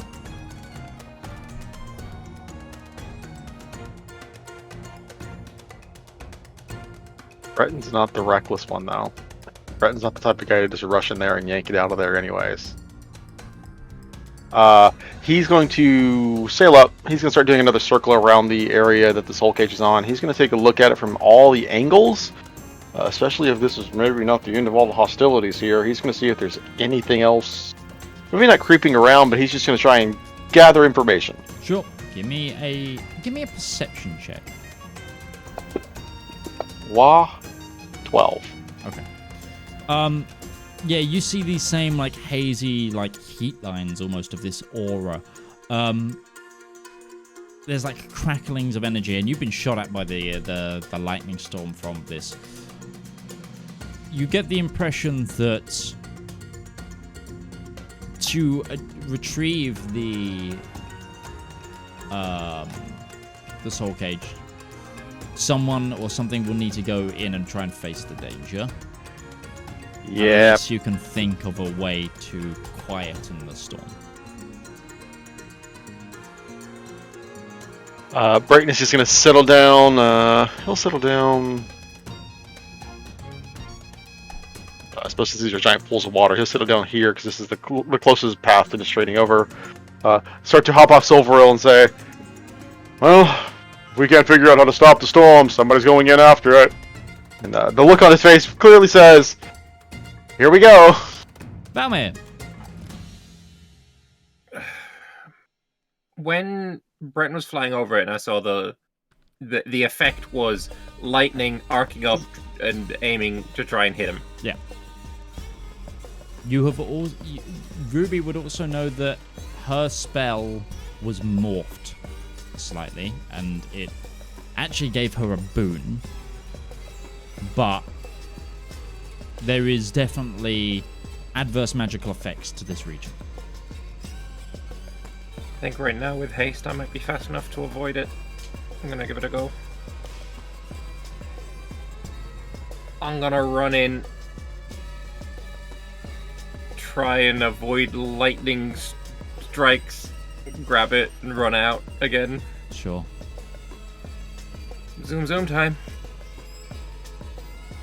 Please show me exactly where you cross into the zone. Right there.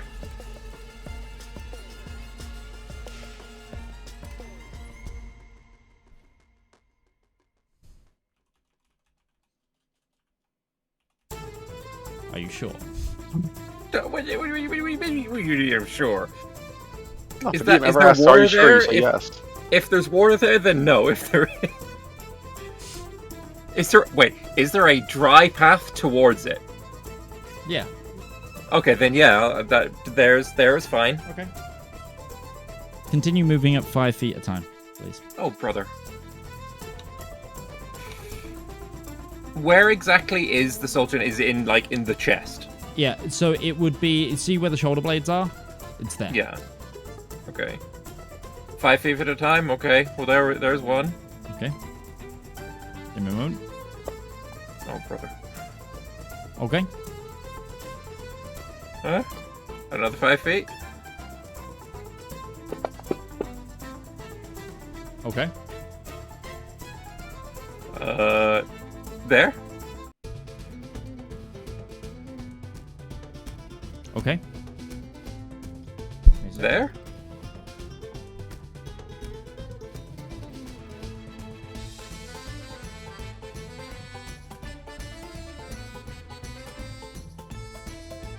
Okay. Roll me a dexterity saving throw, please.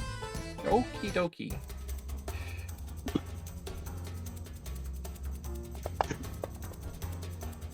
$25. You make it. You see a crash of lightning push on through. At this point, do I notice anything like that my path is affecting? Like, is there anything on the ground or around that makes me think I shouldn't step there? Give me a perception check. Okay. This will consume the action for your turn, though. Well, you've got a hasted action, though. Remember. Yeah, okay. 17? You don't think it's anything to do with the exact the flooring. You think just as you're moving through this aura, the more you progress, the more the untapped energy has a chance of finding you as a conduit. Uh-huh. Imagine a lightning rod in a thunderstorm. Alright, I'm gonna do maybe something a little bit dumb. I'm jumping... Oh, why can't I move now? Oh, there we go. I'm going over... I'm going onto his skull. Oh, okay, you're going to climb up the skull. I'm gonna run up and run down his spine. Nice, okay. Okay. Progress. Yeah, further.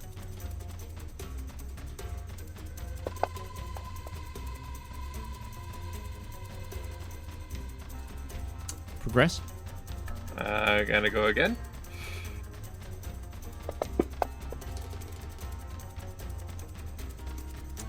How much movement have you got left this turn? I have gone 50, so I've got another 10. Okay. Progress. There.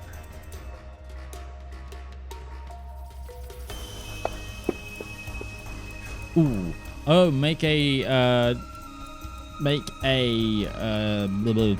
dexterity saving throw.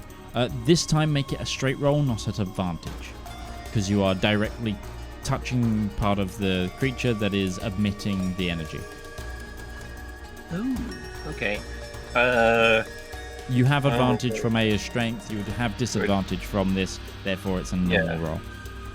Do I give myself disadvantage with the button at the bottom? Because I have to round advantage something on was more coming advantage. automatically. If you're getting the advantage automatically, then yeah, you have to. Okay. I still rolled twice. Then you haven't been getting the advantage automatically. So that's a natural one.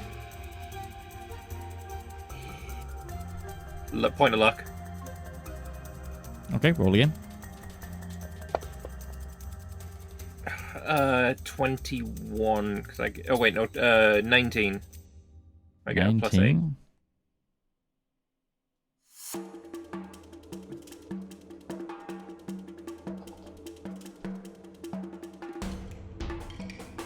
Why are my dice not showing up right now? I give up. Why are your dice not showing up right now?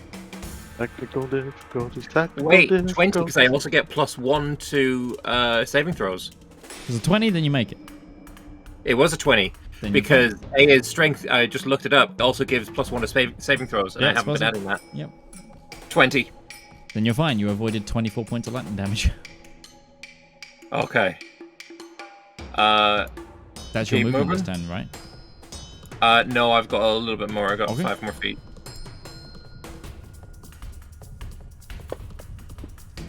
You're fine. You see the core as well now. You see this blackened purplish gemstone rapidly spinning and like almost coiling Saturn-like rings of lightning around it that keeps just transmitting through the gem of the dragon. Am I within touching range? Not quite. Ruby, Okay. your turn. I really don't know what else to do here. Like,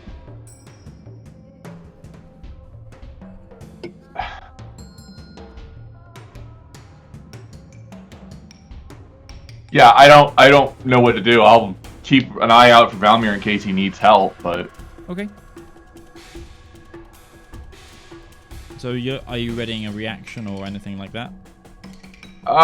yeah, sure. She'll throw a vortex warp just in case Valymr needs to get warped out. If you do that, you'll drop haste. If I do that, I have dual focus. Ah, then you're good. Okay. Yeah. Okay. Breton, are you still standing guard or are you running in to help? Him running into help is just going to make things a lot worse, because if Valymr goes down, we can get him out of there, theoretically.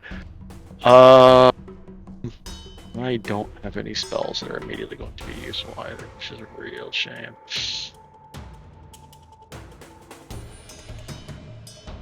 I think Breton is... You know what, Breton will... do I have a 4th level spell slot left? Yes. No, because I smite at 5th level, so I don't even have a 4th level spell slot left. No, Breton is just sitting and... Actually, no, I'll just try this. Breton will throw a Dispel Magic at the sphere itself. Ooh. Okay.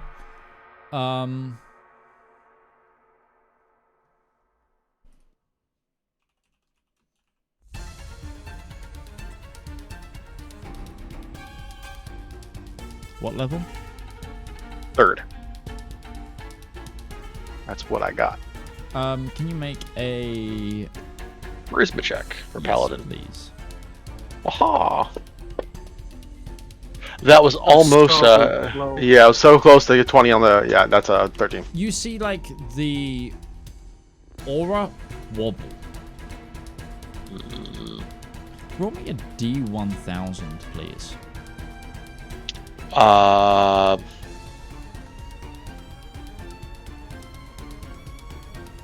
All your smites? 247.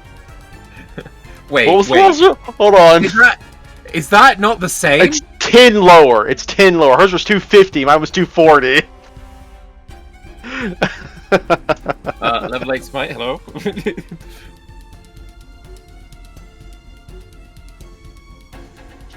I get the opposite effect. All of my spells cost a level twice the level of the norm. God, that would hurt for my Eldritch Blast. Oh, can you imagine? Well, 0 times 2 is still 0. Let's go with that, yes, let's go. 240. Cantrips are not a level spell. Yeah, 247.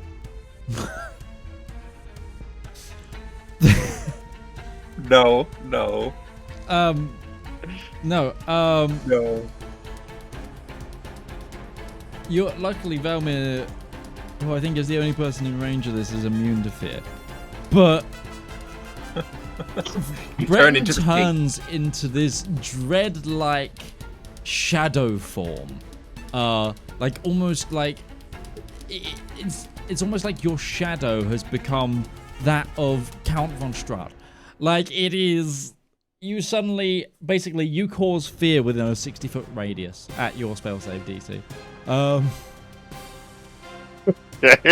What about those seals? Are they within You range? just see like bats fly out of Breton and just like like dark like chasm of like tendrils just, and then it just all dissipates. Yeah, no, the only person range of that is Valymr, who's yeah. I look back and like love the new aesthetic. It's very Valymr. Imagine Breton just standing there like, The fuck? what? I have no idea what. Like, I can't see myself. I don't know what I look like. Sure. You do have a feeling though, Breton, that might have had an effect should it had succeeded. Not rolled shittily? Sure, yeah. I'll keep trying it if we need to. Valymr! Yay! I'm gonna step forward one more little do that. Okay.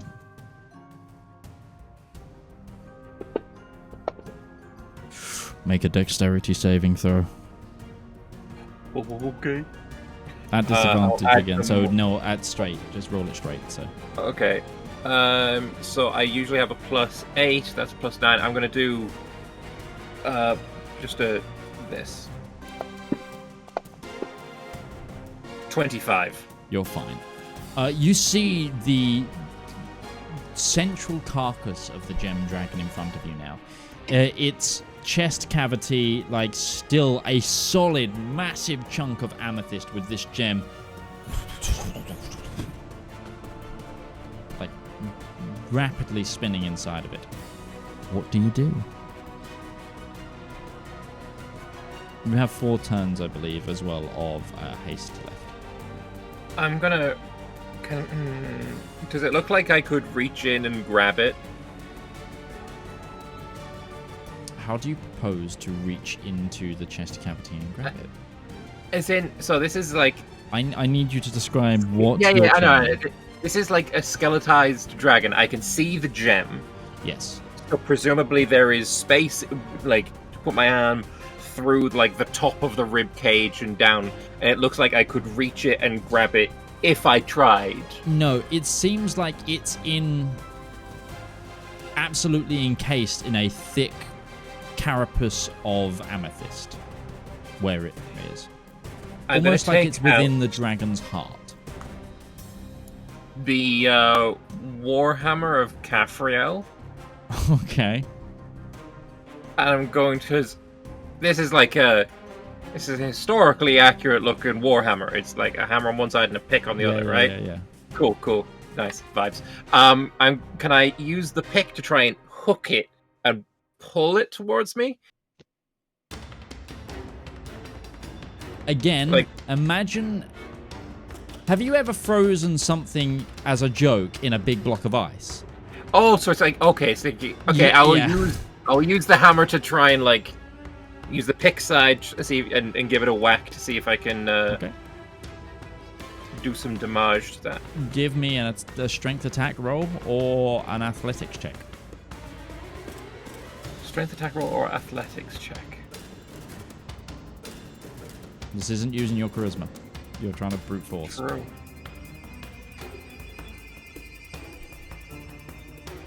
Remember what boon you have. I was just thinking. I think now is the time. Okay. Valymr is gonna buff out. I'm gonna I'm gonna consume the boon. Okay, you consume the boon. A minute of Storm Giant. Sure. Please set your strength to 29. You get that Dragon Ball Z. My strength is almost tripled. Christ! How do I change this? Remember to change it back after this as well. 20. All right, I'm 12, by the way. Yeah. Okay. So, athletics check is now at a +9. Mm-hmm.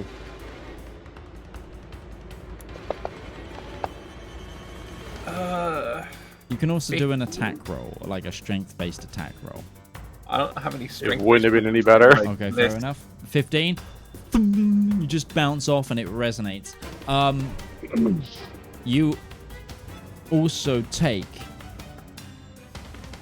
will I allow you a dex save for this? Yeah, I'll allow a dex save on this. Give me a dex save, straight one. Okay. Is it straight? As in, not advantaged. Not Well, you don't have advantage. the boon anymore. It would be disadvantage. You Yeah. consumed. You're still hasted, which gives you advantage. Okay, so then it's straight roll then. Oh, you absolute monkey. 13.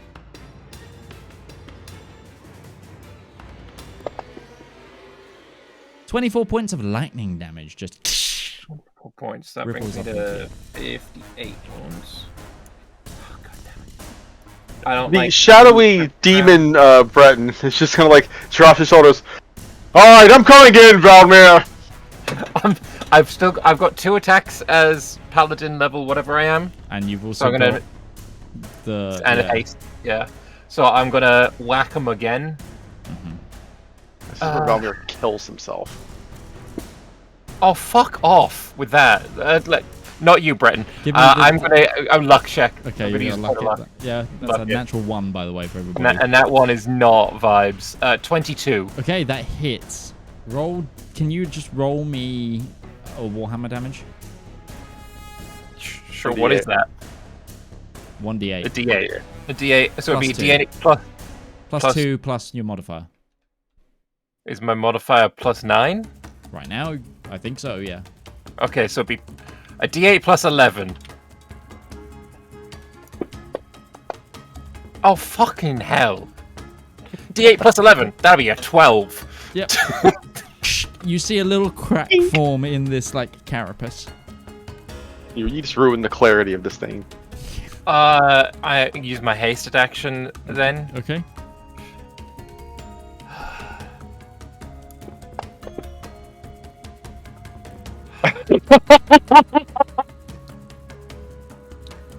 Are we sure that Valymr actually knows how to use weapons, and his charisma doesn't just make up all the difference as a warlock?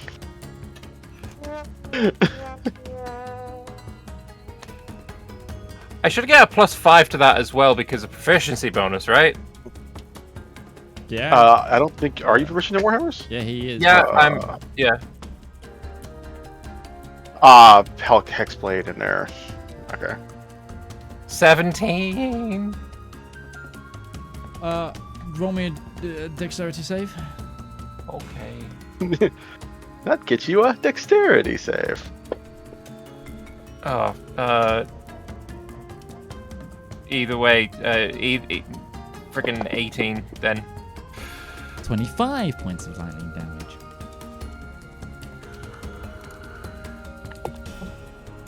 That brings me to 83 wounds. Oh, unlock and then 8. I hate this edited thing.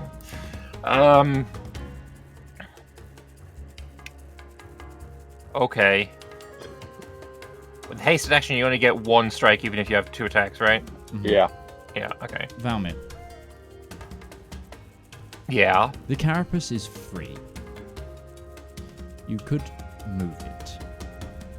The carapace is free. Yeah, it's like this big block of gem.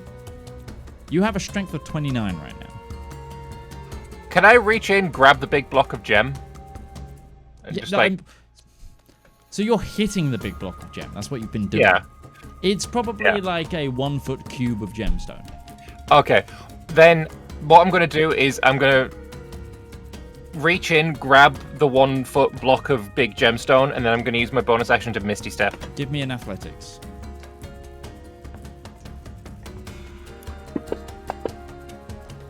You can actually eat my final luck point. Are you not proficient in athletics? So you're just taking No. that as just a straight strength for you? Yeah. Yeah. Oh, fuck me. I'm done. Oh, I'm done. okay. Done. Yeah. So what makes up for by this strength potion? This immense strength that Valymr has. Technique is still required. I don't know how to use these muscles. Exactly. And we're going to take a quick pause because we're actually over time for our break right here. And we'll come back and see what happens. So, see you guys in 10 minutes time. Hey, come here a minute.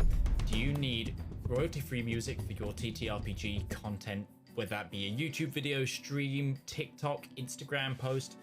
Don't worry, we've got you covered. My name's Alex, I've been a content creator for almost a decade now, and I've teamed up with my good friend Harry to produce 10 royalty-free songs for you to use in your content completely for free. We've tried to make a whole range of motifs with this album, covering happy music to sad music, to mystery music to combat music. And if this takes off, you know what? We might even make some more. So give the Elendor Chronicles soundtrack Volume 1 a shot. It's free to stream everywhere, and if you want the high quality downloads, you can come over to our Patreon and download them, or you can contact me directly at tabletop@themidgemansworld.co.uk as a creator, and I'll just give it to you for free. That's it, there's no catch, and just to prove it, we've also given you guys a user license agreement to prove that you have the complete perpetual rights to use this content. So enjoy, and good luck on your next adventure.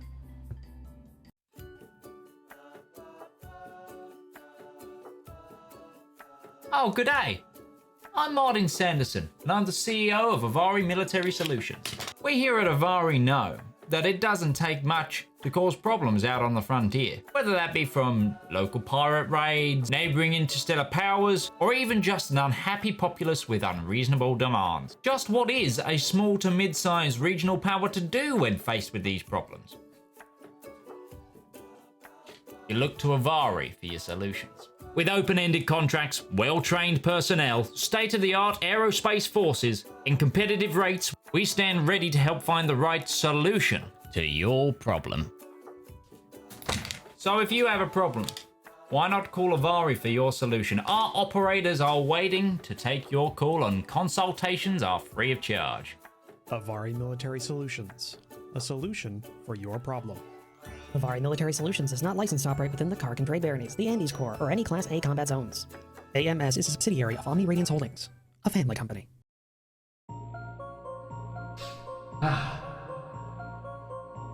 When is a story more than a story? When a tale is more than words on paper? When is an ad more than the script it's written on? In the darkest and deepest annals of our own history, worlds of wonder and splendor burst through like a blister made of hope. From the brain that's rattled and riddled with madness, a radiant pustule. Writing, art, that's storytelling. That is the true lust of life.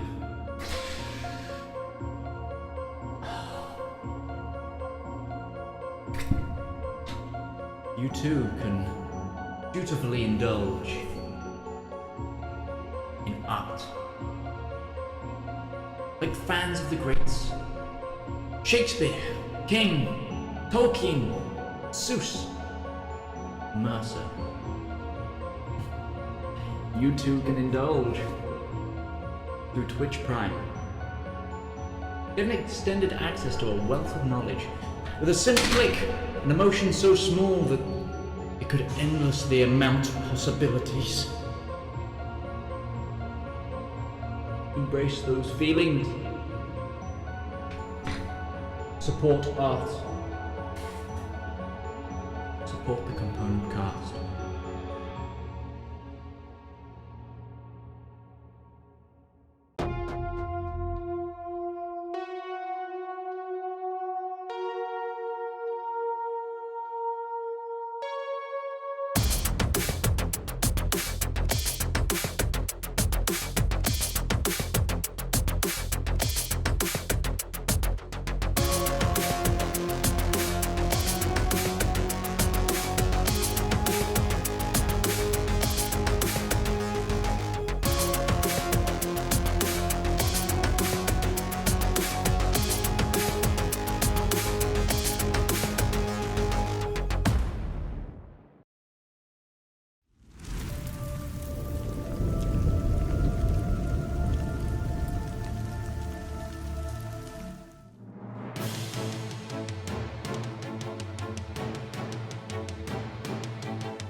So, we return. It is... Ruby's turn.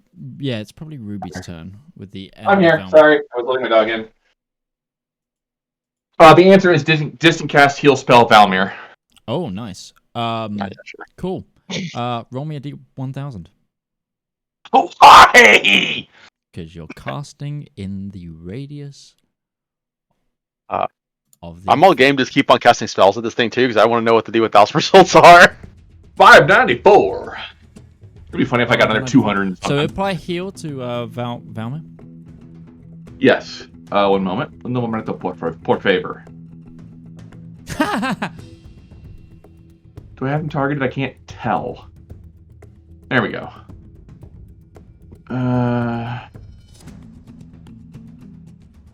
Here, have some healing. Where's my heal spell? There it is.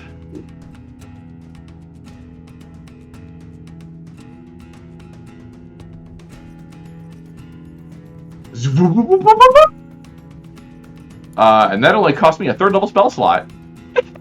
God damn. Daddy is pretty sane. What magic effect do I have? Or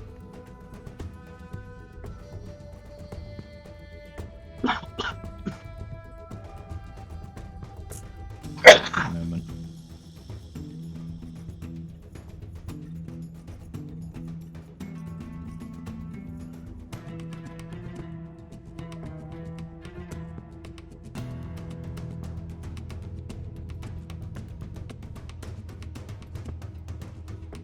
$594.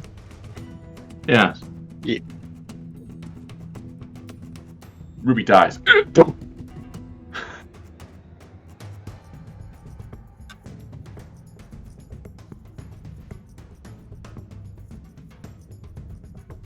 Interesting. I don't know if this applies.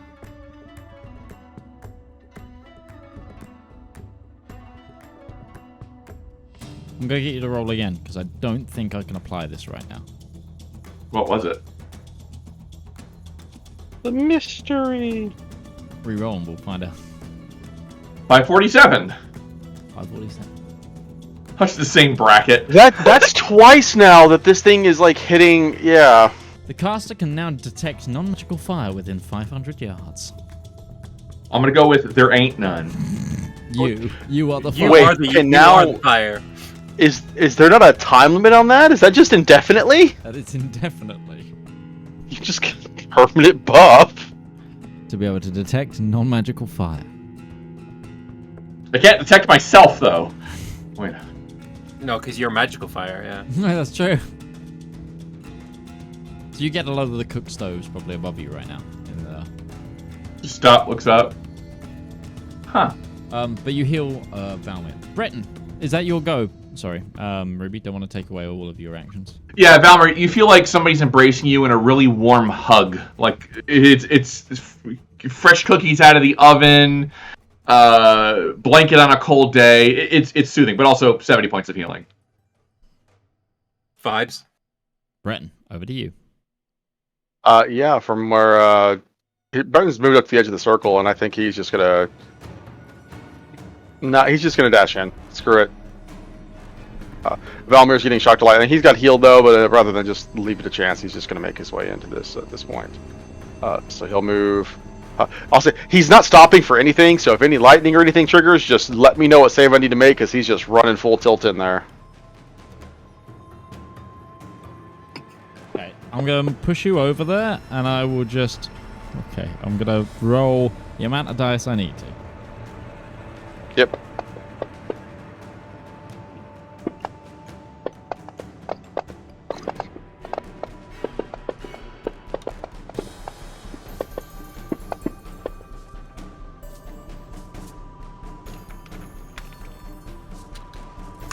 Nova, will you stop being a nuisance? Go away.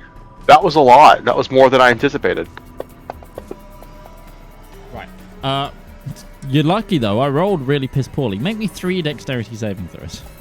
3 dexterity saving throws. Would any of these be closer to Valymr than not? Because that would affect how much I'm my doing core them in the bonus order is. of the thing, so they were all towards the beginning of your entry. Okay. Which is good for you because they're not made at disadvantage then. Well, that's fair. That's an 18, which is a failure. That's definitely going to be a failure. And a natural 1.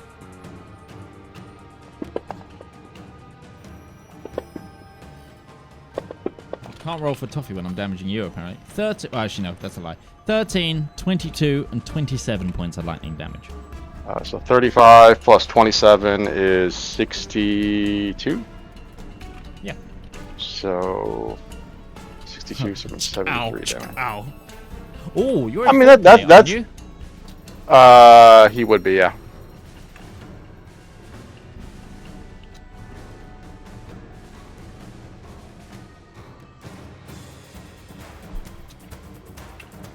I will say I'll use the stone's endurance to reduce one of those.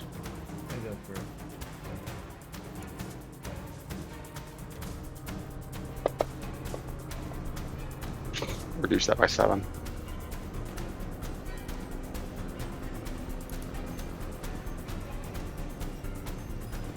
Midge. Oh, it would only be Question. disadvantage on those rolls, and you failed them anyway. It's fine. I failed all 7 anyways. Yeah. If first level spell slots aren't lost when casting, Yes. does that mean I can consume them for infinite spell points? Or sorcery So, points? no, this is specific because of the. I get what you're going for. With the effect of your wand, it has to consume the magic, but the Okay. weird magical warp right now. So part of the reason that you got... Basically, I have 2 different tables, and you're rolling on a different one to those guys. Because of something else. I mean, Thereby, your effects do not combine with your wand effects. okay. Just want to make sure. Okay, Breton, you are now over there. Yeah, that is his turn though, because he dashed to get over here. No worries.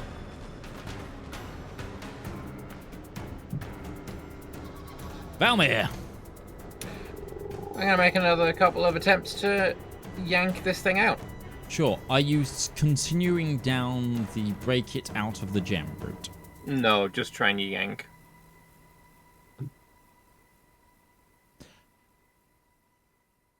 Describe to me the actions you are currently undertaking.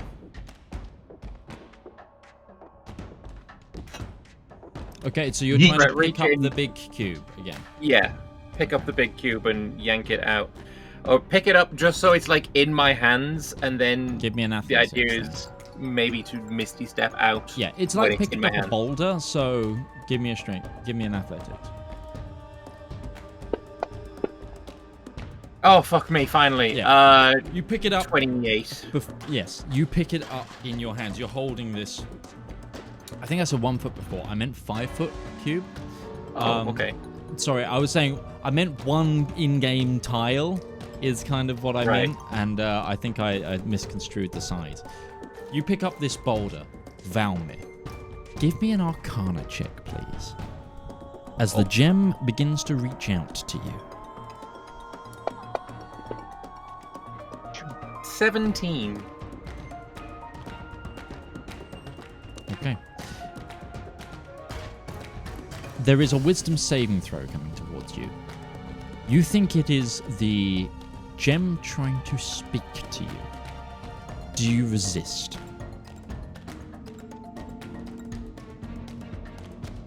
No. Okay.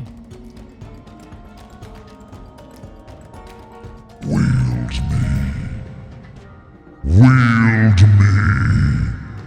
I require one of power, and together we shall rule. Wield me. Yeah. The gem tries to reach out to you.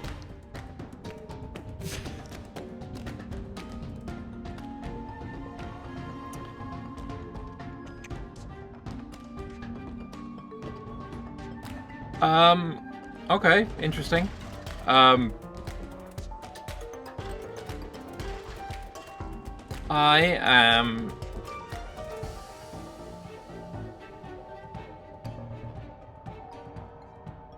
do I get the feeling that if I move out of the circle with this thing, it brings the circle with me? Yes. Like, yeah, that's the vibes. Okay. How the hell did the hero make a seal out of this?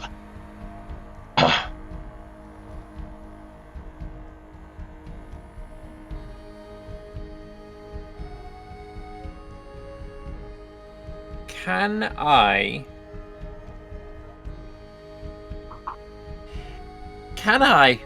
pass judgment upon the gem? Because I want to basically see what... I think pass Is judgment this requires thing- a creature. I mean, it's fucking talking to me, dude. That's a creature. I don't know. Yeah, no, the idea is I'm trying to determine, is this gem, like, evil? Actually, no, screw judgment. I'll just do divine sense or something. Sure. Or other. Yeah, go. Detect evil and good. Sure. It says if it's an aberration, celestial, elemental, fey, fiend, or undead. I'm more just trying to, like, is this thing an evil object? Evilness? Sure. Like, what are the Sure, you're casting in its range again, so roll me a D1000. Oh, I forgot about that. But yeah, no, absolutely. What did you roll on your Arcana? 17. 224 on the D1000.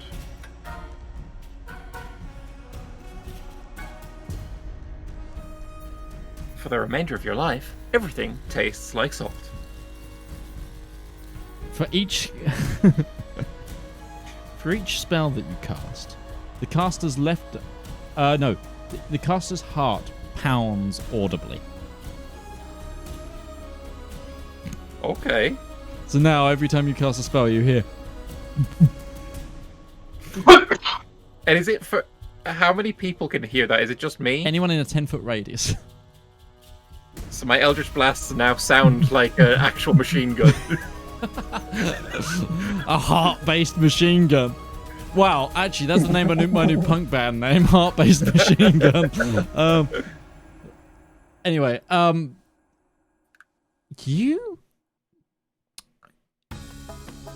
there is no stricter. You would say that this is celestial in some way, and you would say it's not inherently good or evil, but massively chaotic.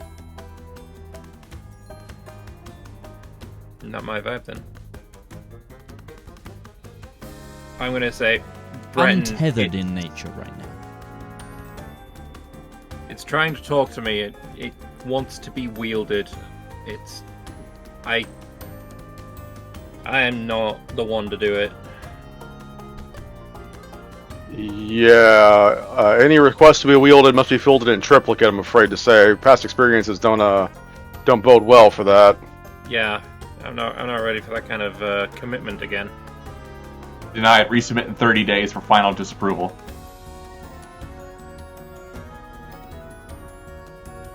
But this thing is going to keep giving off this.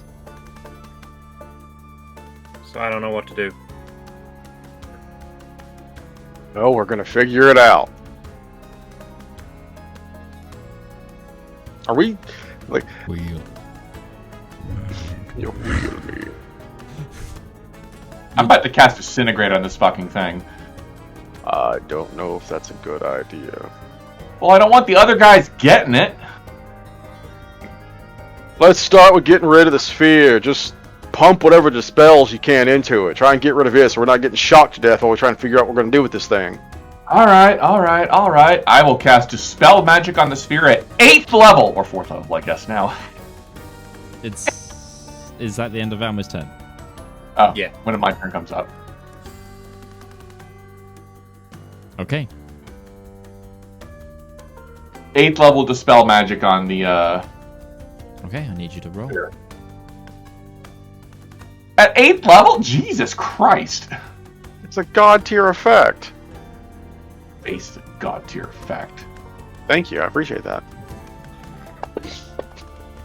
That's a natty 20. Natural 20! Valymr, you hear. No! Why are you withholding my power? As like the... Sorry, I did it the timer in time. As you see, like, all of you see the warping go back towards the gem. And Ruby just has a little grin on her face before she snaps her hand. Valymr, you feel this whole gemstone vibrating, though. You don't know how long it's going to hold for. That seems to have worked. I don't know if it's gonna... It's not a permanent solution. This thing is... It wants I to break don't back have out again. Mordenkainen's disjunction, Valymr. Figure out something to do with it! Who? Who's Mordenkainen? How do you... Is he gonna... Roll it, go! Fun fact, in 3rd edition... All of the sea elves, who? Fun fact, in 3rd edition D&D, Mordenkainen's disjunction was a dispel effect that could also negate artifacts. Yeah. It was the ultimate dispel. So, Ruby, is that the end of your turn? It is. Breton.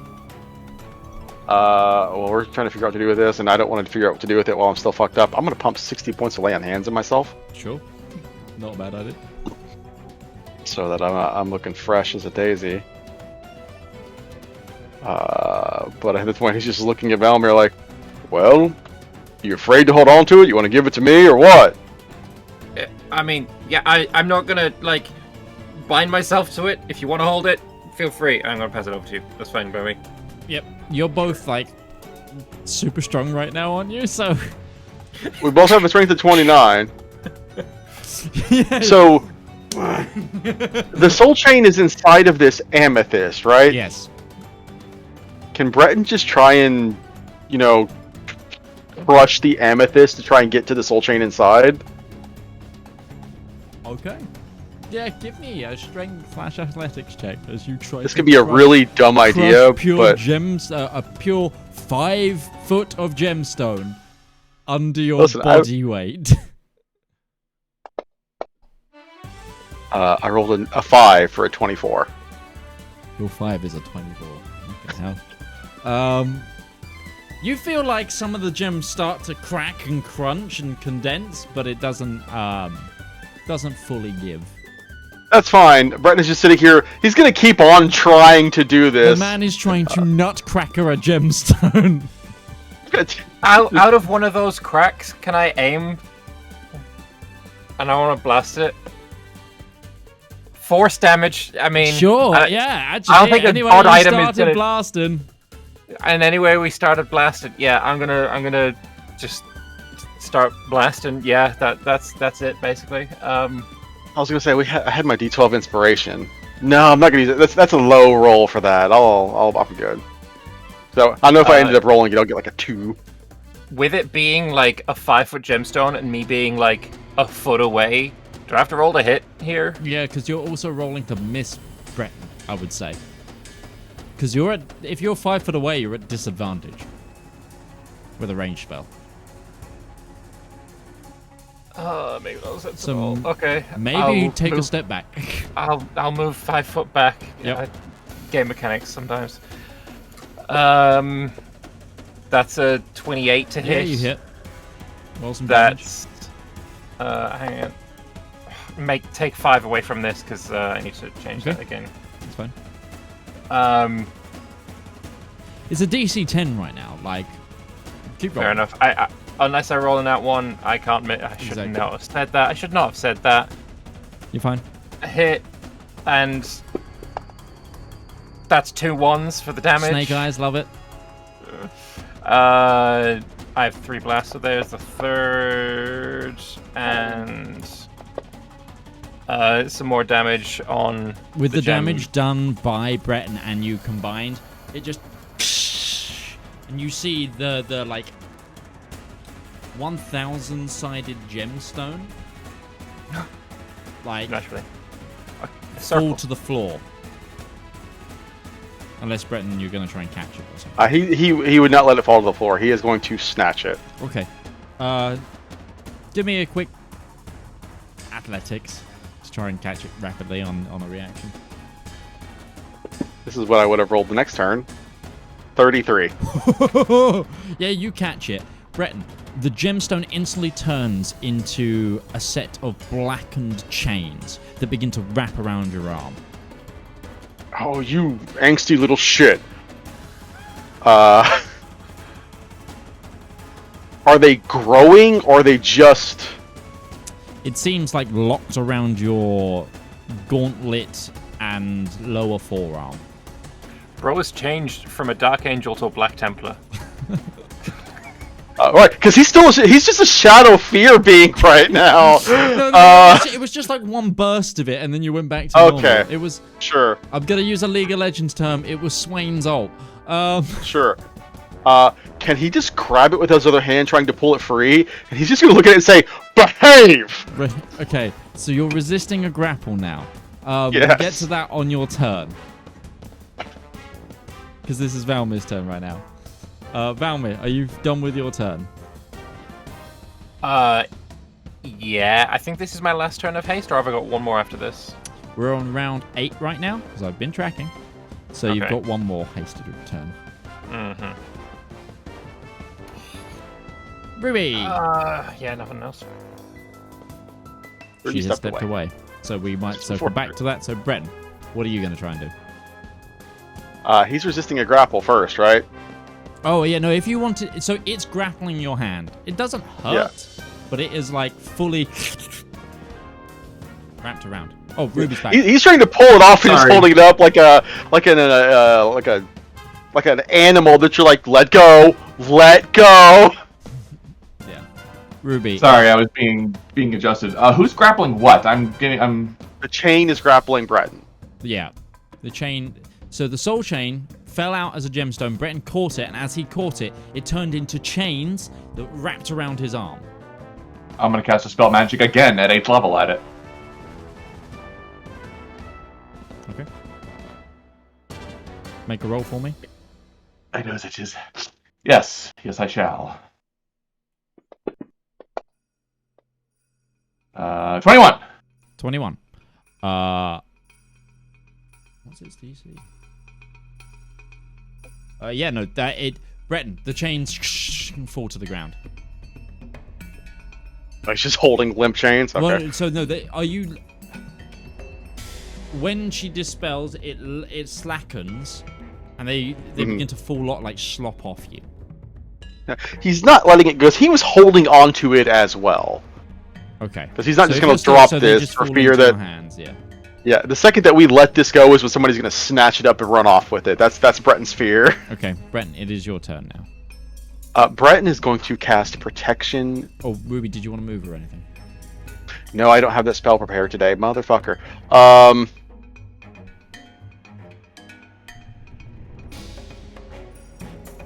Protection from Fuck. Good. I don't have that prepared today. I will cast it on you. I do have it prepared. I'll cast it on you. If you're the one going to be handling this. If it's strength-based... It's going last. Yeah. The chain now goes last. Mm-hmm. Yay, not me anymore. Alright. Yeah, I don't have anything to... I don't have anything that... yeah, because I can't cast that on myself, so I'm just going to say... Breton is just holding this thing and basically, like, yelling at it, listen, you're going to behave, or we're going to find something unpleasant to do with you. Do you understand? Make a persuasion check. Sure, I'll make that persuasion check. Actually, I feel like I'm intimidating him. Would you say intimidating is more... I always forget that there's an intimidation check, honestly, in D&D. Alright. That's a 26. I'm going to use my sessional inspiration on that. Which is a... What is that when it wasn't a full inspiration? It's a... So roll the D10, and you can add it to it. D10, okay.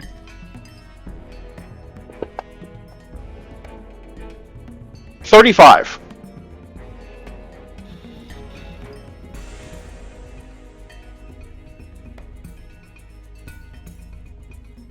Fine.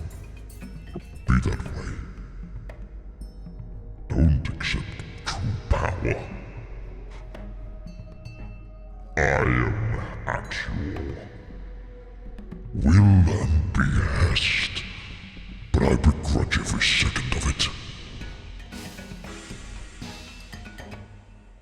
And with that, we break away from combat. As you, for now, pacify the chain. Valymr, a wave of exhaustion covers you as haste drops. I had one more round of it, you do though, have right? one more round, so you can that round I'm going to use cast Detect Evil and Good. No, not Detect. Protection from Evil and Good on Breton.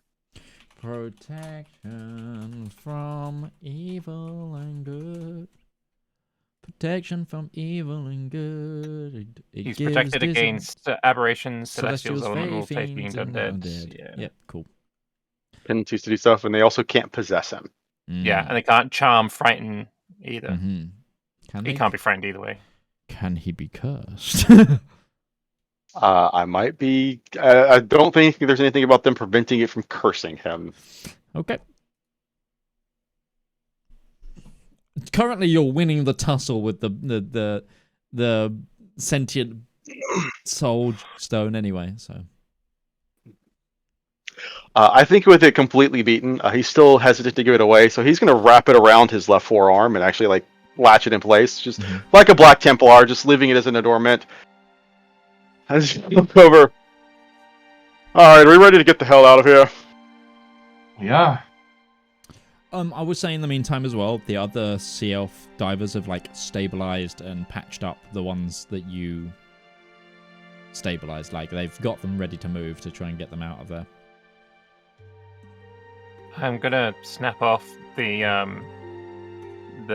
biggest tooth from this dragon. Which one? The one that you killed today, Oh, or the gem, well, or Xenominum?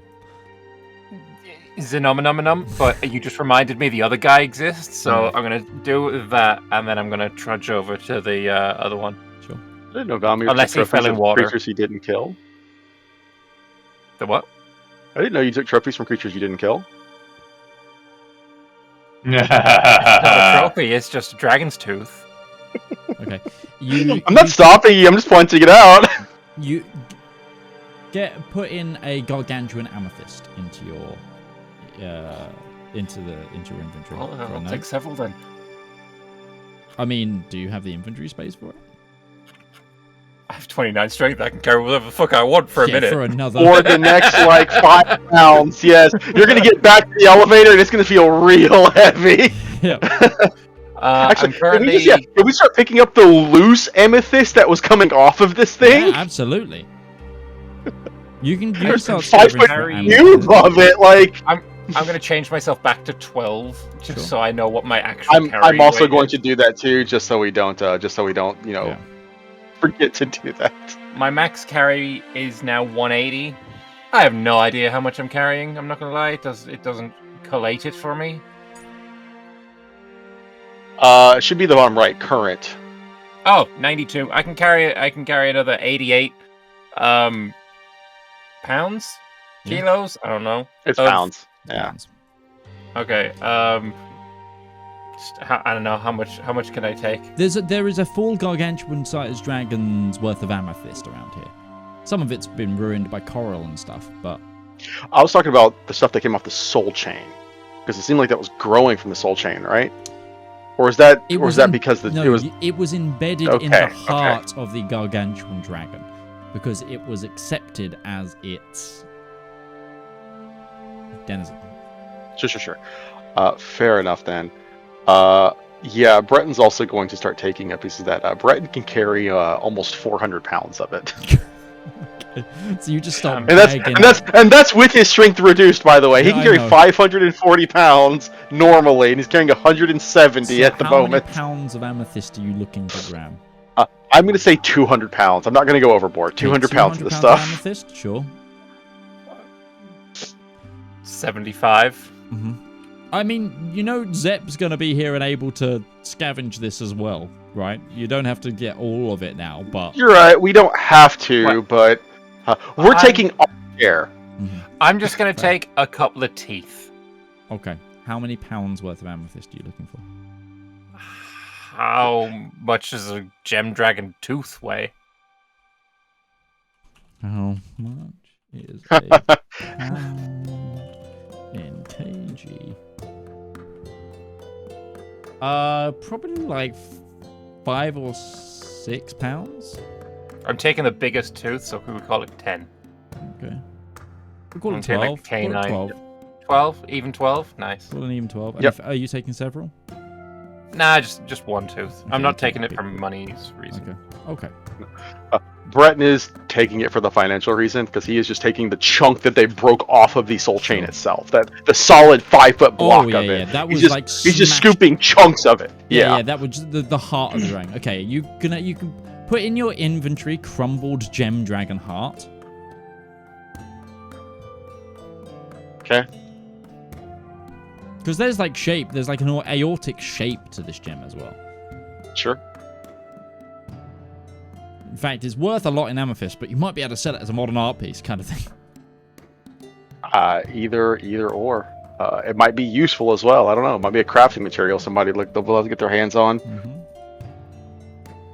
Who knows? Can I have a wander over to this ghost of whatever? Ruby, are you doing anything towards the dragon corpses or anything?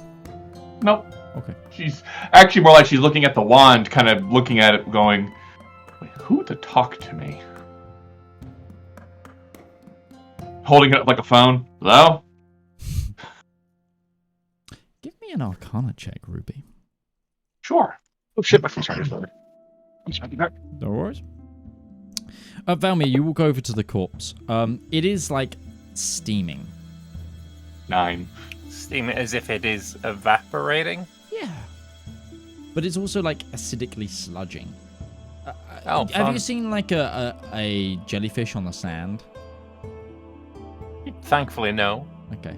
It's like the husk of a jellyfish on its lower half, I don't and then think like there's anything I dragon want to take spine from along this. the back.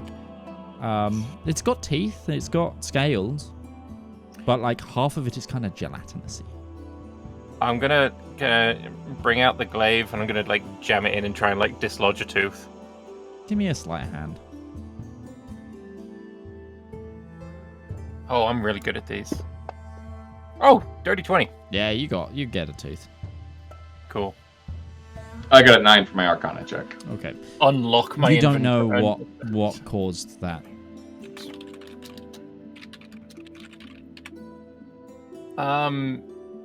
Does it look like the pale ghost's eyes are all jelly? They've slopped out of the head. Because this is like a famous creature. Mm. Is there anything like identifiable that I could nab from it? Like any scale or You could probably I don't grab know. scales, yeah. Like its hind back area is still scaled, and it's just its lower half that kind of sloughed. Okay, I'll grab some scales of the pale ghost as well then. Okay. You all regroup at the elevator then, I will say. Breton has taken his rope and has just tied like loop knots around this thing so he can just basically drag it with him. Yep. And you begin the 20-minute ascension. Sounds good. At this point, you return to the surface. That was an experience. Hope this thing plays nice before we have a chance to talk to it.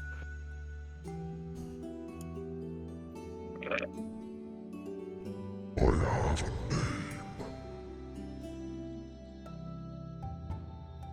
As far as we are aware, your name is Soul Chain. Do you have a proper name? I have a proper name, one befitting my stature. Well, you currently find yourself at the behest of Sir Breton Montilier. This is Lady Anrayne Sunderstar, and are you a Sir or a Lord, Valymr?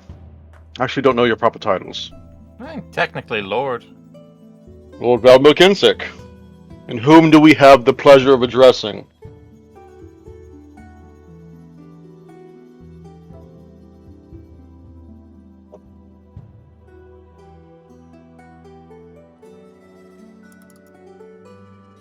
Give him a second. It's been a few thousand years. He needs to remember. Sorry, I have a name. It's I want to get his full title up. Sorry. Oh, hopefully he isn't Cetra.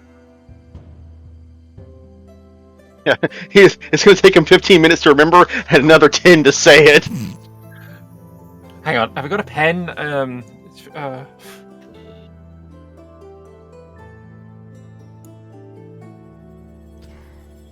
am Faladin, the god of pride, and mercy, and wondrous knowledge, and the unknown, and the ever-knowing. I am the one who sees, I am the one who keeps, I am the one who beholds, and I am the chain that binds. Really wish I had the silent spell. Sorry, I'm focusing on the beginning of that. He just said he was a god. Which god? He just turns to Valymr. Did you just miss the whole thing where he said, "I am Saladin, the god of mercy Saladin, and okay. knowledge"? Look, I heard. It wasn't Saladin.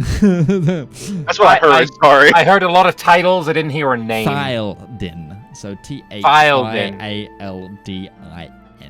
Thialdin. God of mercy and knowledge and war and badassery and the chain that binds and all that. God of a whole bunch of shit. Yeah, I think you'll have to actually post that one in our chat, Mitch, if you want us to get that one accurate. You can stick with just the forename. Yeah, but what if we want to address him properly? If you want to address him properly, I will give you the... So, Mr. Soul Chain, sir, why are you in a gem instead of like with the rest of the gods? We just learned this guy's name, and you immediately disregard using his name. Mr. Soulchain. May I call you Mr. Soulchain? I will say that hearing it is only Breton. Oh.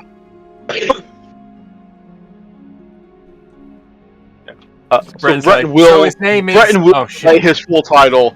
But what you will see is as it talks to you, Breton, the chain itself glows a little. It's like there's a ripple of purple that runs through the chains, like life through a vein. All right, Mr. Thaladin, god of a great many things. We're going to have a little bit of time to talk here, and I'm going to lay down the situation as we see it. You're a seal of Elendor, and you're a seal that has been broken, which means while you are a very powerful artifact, you are not currently doing your designated purpose. Now, this is a simple question. Were you chosen for this purpose, or were you appointed to this purpose? Voluntold.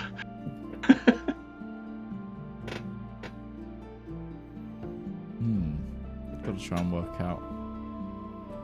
Did you choose? Breton's just asking him, did you have a choice, or was the choice made for you?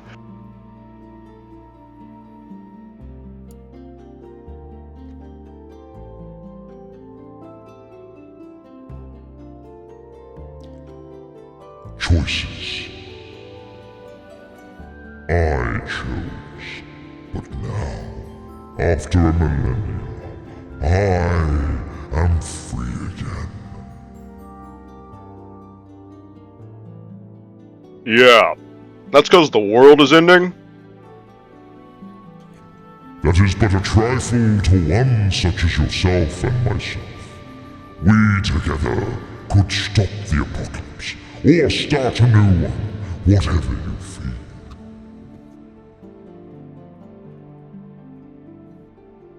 Ruby just sees the look on Breton's face go to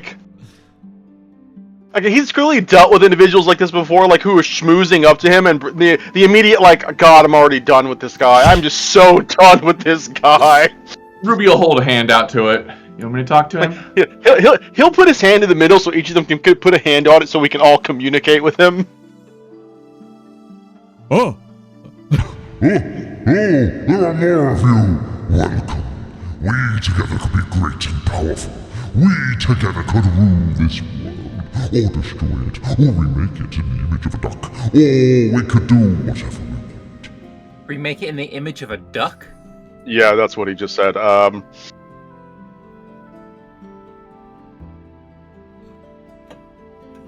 You know what? We've got our hands on the Thaladoon here. And as we've come closer and closer to each of these personal things, we've been able to talk to Ulrich and the others more about what they know about it. I'm starting to think this guy, and he's saying this out loud, so the thing here is that he's saying, I'm starting to wonder just how much of what he said is hyperbole, or does this guy believe his hype just that much? I am the hype. I'm gonna cast Zone of Truth. I am more than mere hype. I am unstoppable. Take your hand off. He keeps talking to himself. Well, he's talking to Breton, because it's wrapped around Breton's hand, so Breton can't let go. He won't let go. Let me know when he's done. Sir Montelier, we could be brilliant. We could rule. We could do so many things. Have you ever wanted to go to Antria? We could go there in seconds. I've already been there. Wait. Yeah, we did that yesterday. What powers do you have, then? What powers do you bestow?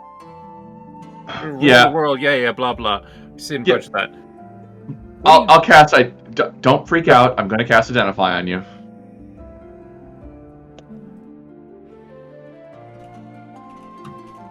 You really want to show what you're capable of? Just let her finish.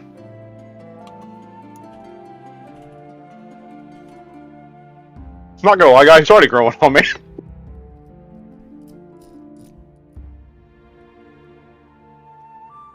So he reminds me of every imp I've ever seen. That's like, Master, we can do so good. We can rule everything together.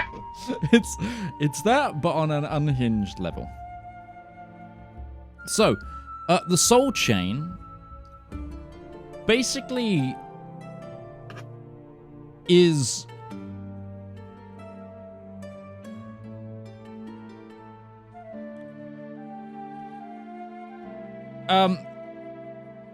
so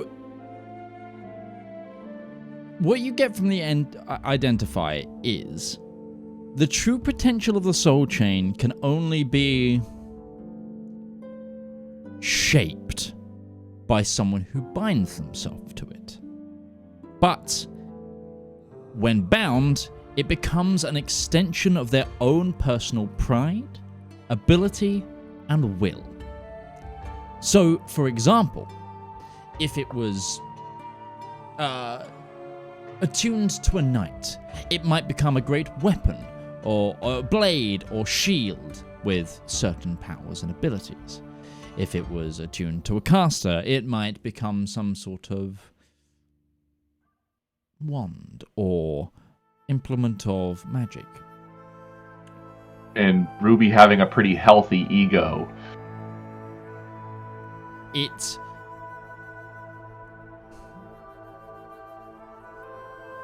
I see that smirk, Lake. Shut up. If it is a... I had a joke thought in my head I didn't choose to share.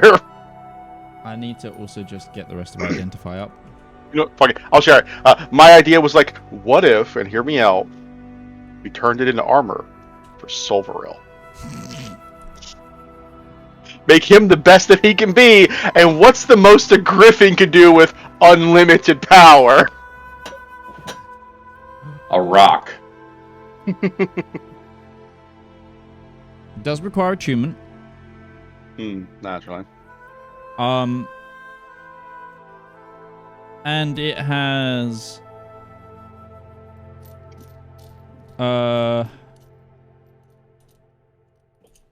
although you don't get it from the spell, you can clearly identify that it's sentient, mainly because it won't shut the fuck up.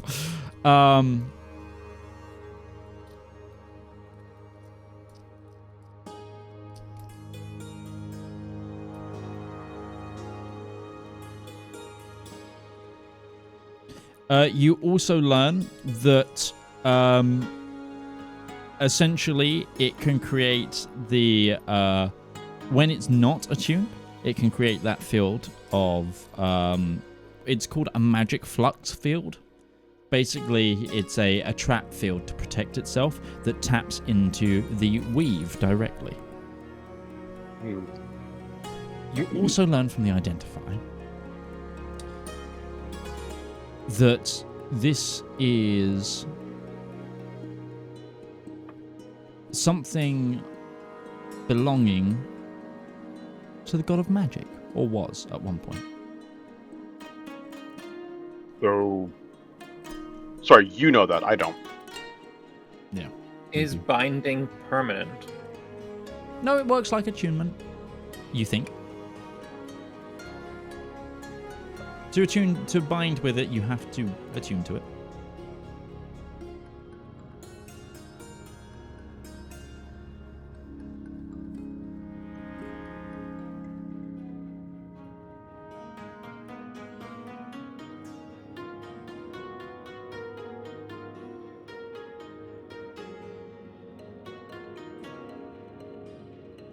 What do you want most in the world? I can give you everything. Everything your heart desires.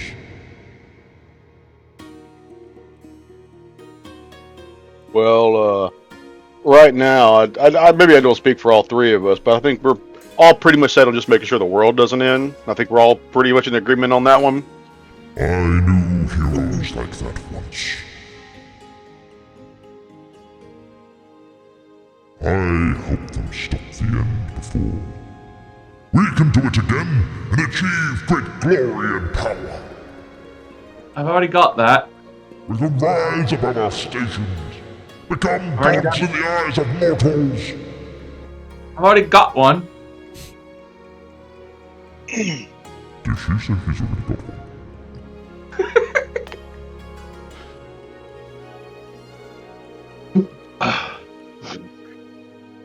Call me crazy, but You're crazy. I feel like maybe. But Sorry, there might be some credence to just seeing what this thing is capable of. Like, we don't want to leave anything on the wall, and if this thing can actually help.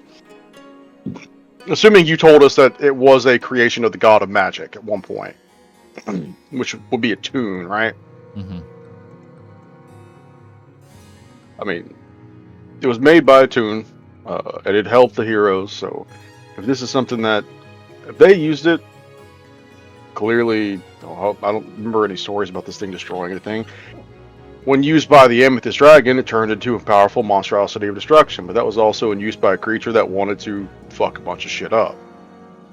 If one of us were to use it, it might, in fact, be a useful tool, as long as we mitigated any tendencies it might have. I heard that. I don't have tendencies. I have aspirations, ambitions. You are just too blind to see it right now.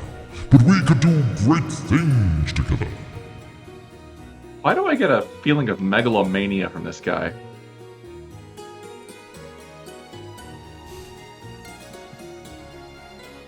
You want me to say what I can do with it?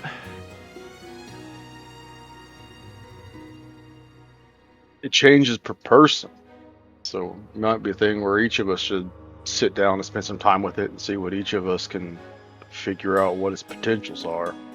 Alright. Especially since you and me, our potentials are similar, but I mean about as night and day, and even me and Valymr, we're pretty similar, but he can do a lot of things I can't, and I got a lot of things, I have certain strengths he doesn't have, so it could end up being anything.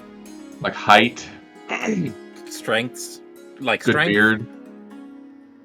Hey, my beard's fine. I don't like the point. I like it. She winks at Valymr. She's teasing. I think you're all pretty fashionable. Together we could be glorious. He is not the hype. He is the hype man. I was gonna say, was this a Toon's hype man? Like, like I said, this guy's growing on me a lot. Brett is just like slowly thinking, like, listen, I'm willing to give him a shot. Like, he doesn't seem harmless, but he doesn't seem like he could do a lot of harm. I could do a lot of harm to others if you want me to.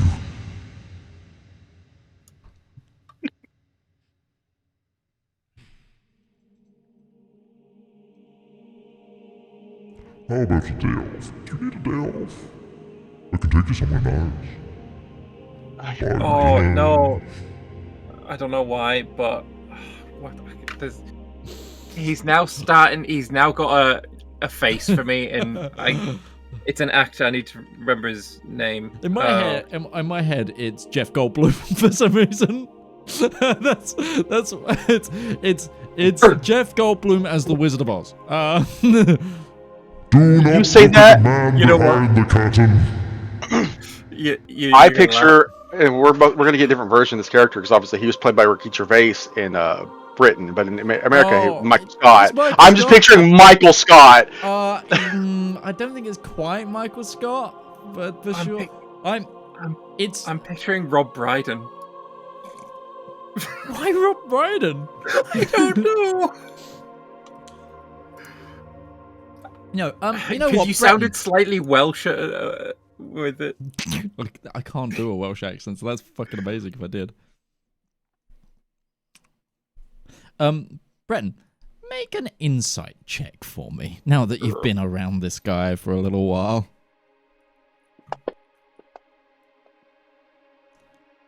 $14. I don't think it takes the smartest man in the room to work out that this entity definitely isn't a god, and is just an entity of pure ambition and drive, and will shape itself thusly. It might believe it's a god, but unless there's lots of those, what are the fish people that can actually will you into being a god? Unless there's loads of them around, it's not happening.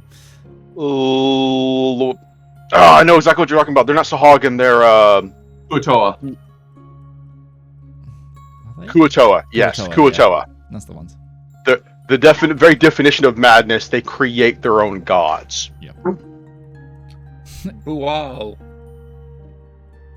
Listen, why don't we get back to the platform? Tell Zep it's clear. We're up. You are now towards the platform at this point. So why don't we say goodbye to Zep? Thank you very much. Let him continue doing his work. We'll get back to seat. We'll go have a conversation with Ulfric. And maybe we can get this thing properly set up and see what to do about it. We need to get the divers back too. We brought them all the way here. They might be useful here. Yeah, as I say, they might need to be here. That's a. If they want to stay and they can help with Zep, that's by all means. We won't stop them. We'll let them make their own choice. But if they need to get back to camp, they're not expected back. They were siphoned off to this place to help reinforce it. So sure. As part of their mission missives, should we say? Sorry, that's my DM brain thinking like, let's make sure everybody gets back to where they need to be. So there's not like where's all the divers? There were supposed to be teams of divers. All right, I don't know. Zep, great work here. I think we can call this an unmitigated success. What's the plan for you all? I mean, now that we've cleaned up here, are you going to fully excavate the wreck? Yeah, we will pull resources from the. We might learn something by doing a proper autopsy of Gem Foe down there, and then we will try and dig up the Skyfire and any lost knowledge as well from the Sea Island. We are far from done, but I will be splitting my efforts now that there is less of a threat here, and going back to helping the Iron Duke directly. Sure. Don't be surprised when you start doing an autopsy and you realize it doesn't have a heart. Duly noted. I do not know what their anatomy is, so it'd be quite a lot of guesswork anyway. I mean, it's because I took it. Oh. Okay. that would do it. It was lovely to see you all. Yes. And Ruby, if you have any more coffee, I'm really low. Of yours, I mean, your blend. Your blend. I'm a little low. Yeah. And she'll look into her last jar. Hand it to him. Dankeschön. These shorts. Okay. So where are you guys heading? I think we're going back to seat. Back to seat, give a lowdown, figure out what we're going to do with this, maybe do a night of research, and then it's off to Kensek. Fresh air. It feels good to be up, where the waves waves crash against our faces with the breeze of a sea god. Lovely. Wait, where are we going? And with that, you teleport.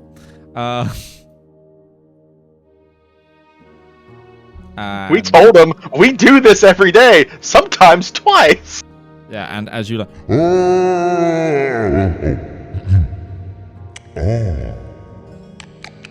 I feel the familiar winds of the Reanian Empire. Yes, I like it here. They're very perceptive for a chain. I see everything you see. I am with you. We are one. Remind me to take you off when I shower. Beware the whispers of sentience. This thing is already having an effect on Breton. I'm sorry. Alright. Where to first? Do we want to reconvene, rest, or do you want to go straight to Ulrich and ask him some questions? I'd go to Ulfric. We've got time. What questions are we needing to ask him? Well, mostly about this. Yeah, sorry. We were going to see if he might know more about the Soul Chain now that we've rescued it, and you could actually take a look at it. If it's sparked more of their memories about the seals. Okay. If you don't feel comfortable summoning them in the same tavern again one day later, we can also put it off for a while.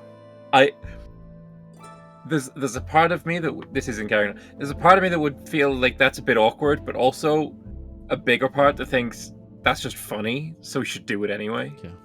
Remember how many Electrum pieces you have. I've been tracking because it's a currency, so I just have them there. Yeah. I do know that's also a finite resource, so if you don't want to waste it, that's totally fair too. We can do this 10 more times. And that's only because you have to. You can we get have to do more it 10 more Electrum times as well. Oh wait, That's you can just wild. spend Electrum? Just random Electrum? Just go up to the bar, smack down a gold piece and say, "Can I get 2 Electrum, please?" It's 3. It's 3 for summon. 2 gold pieces, and we have 1 for spare. Yeah, it's because no one uses Electrum. I've used worthless Wait, currency. wait, I haven't seen one of these in a hot minute. Oh wait, no, I saw them yesterday from you. It's like doing a $2 bill. Technically, Fun fact: whenever I run Curse of Strahd, I always torture my players. Their currency of the realm is Electrum. I love that. It's just one little thing that makes you feel more uncomfortable in that place.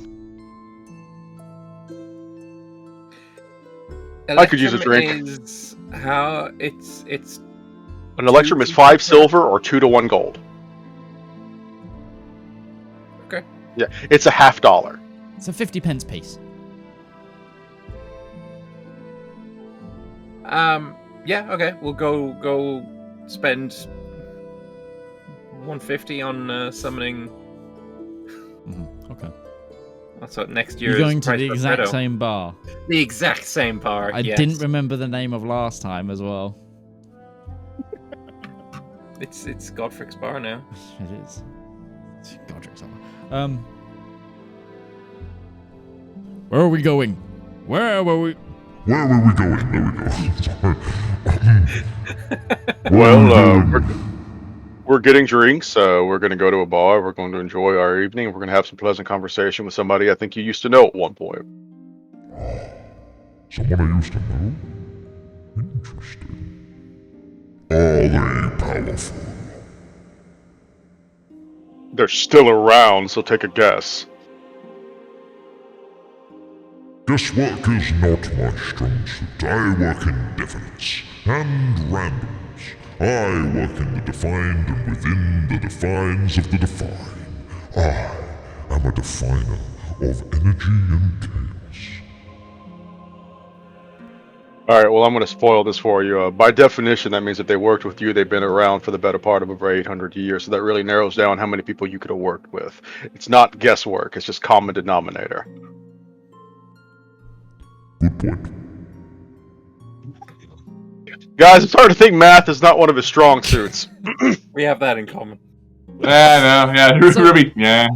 You head to that same bar. It's quieter in here. There's not as many people coming off of shift right now. It's also quite early in the morning, so you've hit this bar about 11 a.m., so it's pre-lunch. Yeah, it's evening somewhere.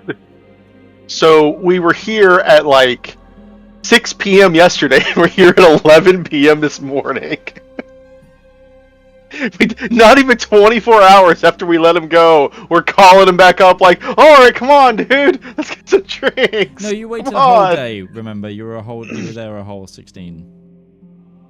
Yeah, you did downtime because you visited. Yes, because we studied, then we went there. Ruby went and got more, and we did it the day after that. You're correct. So it's been more than you're at like hour 41 since you saw him. Sure. It's still not that long. It's not that long in demigod time. Like, it's not that long in human time. Yeah. To his perspective, it's like we literally walked out the door and walked back in. So you put the 3 Electrum on the bar, you say the phrase word. What are you ordering? Anything else? House cider. Okay. Blueberry mead. Breton's actually going to get what she's getting. Okay. The incorporeal form of the same bartender makes your drinks whilst his real form continues to serve other patrons and clean up. You are pointed not to that booth at the back, but instead to the manager's office. Are you taking over the place as well, huh, Greer? We called him so much, he's like, all right, now you got to speak to the manager. And you are shown into a private... Well, it's like a private room towards the back. With everything being all incorporeal, isn't everywhere private right now? Well, you say that. But there is another individual talking to Ulfric right now. Wait, you gave Electrum to someone else? I'm hurt. As you enter the private room that you're pointed to, you see Ulfric, this time in the form that he took when he met you at the tree the first time. A recognizable form to you, not a different one. No, he's not inhabiting someone else that's within his bar. He's in a form of his own. And talking to him as someone else you recognize.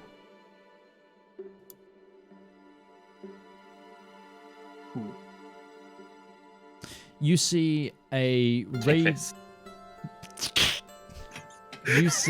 raven-haired woman. Relatively pale. Kind of undead. Alana? I do not remember her name. Is this the woman that lent us to the island for the second summit? It is indeed. I don't remember her name. I don't think that's in our notes, but that you described her. I'm like, I know exactly who this is. Raven-haired woman that we met where? We met her when we were in when we were in Atria. We were discussing with the group minds for what we were going to do, and we were like, we need to start setting up a second summit. We met her there, and we later communicated with her like we need an island, and it was her island. She lent it to us. Oh, you needed neutral territory, and you borrowed her island. Yeah, she registered as undead. I don't know if she was a vampire, a Dampier, or something else entirely. But we also know that she is an undead of some kind. Her name is Delphina Curtin Swift. Delphina, that's what it was. And she is also the most esoteric scholar on the histories of the seals. Yes. So there's what we're saying. We step in the door. It's like, oh, hi. I apologize. Are we disturbing? No, me and Delphina were just having a catch up. Please, come on in. Oh, and you brought Ruby this time. Welcome. It's lovely to see you again. Delphina, kind of turns and she looks at you guys, with wide eyes. And he looks back at Ulfric, Yeah, it's a really long story. We're really sorry about what happened. I don't know if we owe you an island so much as that someone owes you an island. As I'm happy for that responsibility to be taken, but we're not the ones who dropped a missile on it. Yeah, you need to reimburse him by the Duke of Flagrings. You are forgiven. Please sit down. You know what? It's actually I can remove her. He smacks his hand. No, it's actually excellent that you're here. From what I understand, you're kind of the expert on this, and we were looking to get some information about. And Brian just like holds his hand like upside down on the table, and just shows the soul chain wrapped around his forearm. Yeah, this black gemstone chain that reverberates with purplish energy that's wrapped around your gauntlet and forearm. Just Yeah. Why do I feel like I'm being watched? What is happening? You are. Ah, okay. So this is, as you might be aware, this is the Soul Chain, also known as apparently Thraeldun, and he's making a lot of promises, and we've been trepidatious about just using him immediately. We wanted to get a full understanding of what his potential was, what his power was, and what the consequences might be if we're not careful. Considering that he said that the previous party, as he gestures over towards Ulfric, used him, then we figured you might know better than any what the best way to deal with him is.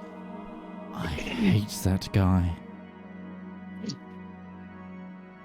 Yes, he is quite a useful tool.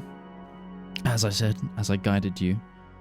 But, now that you mention his name, a lot is coming back to me.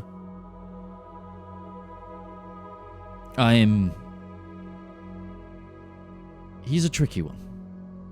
He takes the form of something that you require. Something you require most. He is a little cursed, however, and unbinding from him is a little bit of a challenge. Think of him as a follower you just can't shake. Bit of an adoring fan. That's the reference that I was thinking of, but I didn't say it out loud. He's powerful. Useful. He seemed what I felt like is he actually seemed harmless on surface level. But we wanted to make sure that we weren't just reading it wrong. Eventually, he's going. There is an inherent risk with all powerful items. At some level. Instability is one. He was originally a star. Given to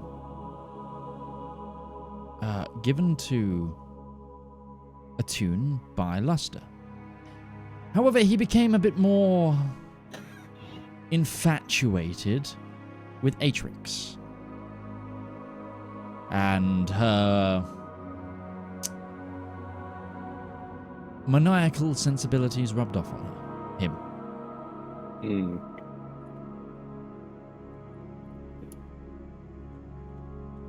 So you're saying that he might be susceptible to strong personalities?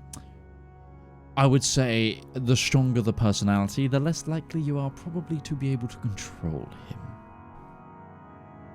The stronger the personality, the less likely you are to control him. As in, someone who already has tendencies similar to his own might get carried away. You need a good force of will to be able to keep on top of him, put it that way. Hey, have a good wisdom saving throw. Yeah, not me.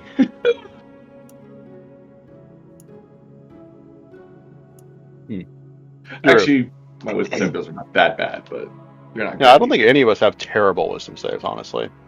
Well, you have proficiency in them. I don't. Yeah, proficiency, and we're both there. We also have 2 paladins in the party. Yeah, I think mine's plus 10. Mine's plus 2. Yeah, mine is also plus 10. He has an obsession with raw power, basically. Oh, you really like me then? Yeah, so for just because every time he says that, Breton there's a half glance at Ruby, give me a lot of reasons not to let Ruby have this right now. I love her to death, but Atrix was the goddess of arcane megalomania and unrestrained power. when she was in that form, and he I have is an always abundance of that. had a balance between control and reckless chaos. Perhaps, though I do have considerable power under my fingertips these days, I am not the best person ideally suited for this item. I recognize my weaknesses. Delphina is like transfixed on the soul chain, by the way. She's like, wow, like Gandalf with the ring over here. it's more like it's more Galadriel with the ring. Instead of a dark lord, you can have a dark queen. And actually, I'm doing a mental check on this.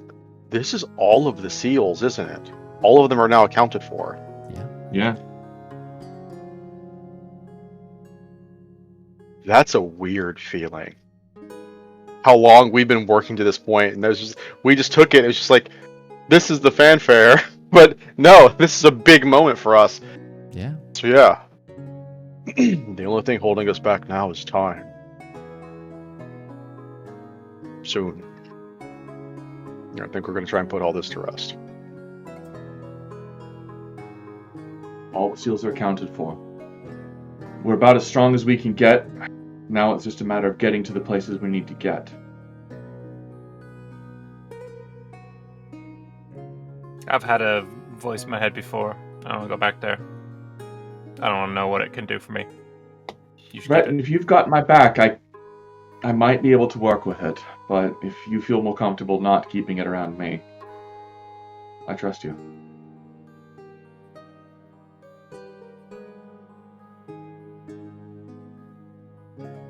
I think somebody who has a naturally... Passive is not the right word. A naturally cautious and more trepidatious mannerisms would be more suited to somebody who is more... Let me put it this way. Me working with him would be like me working with you. And we work really well together because you are the one who will make sure shit gets done, but I'm the one who makes sure it will get done safely. They complement each other.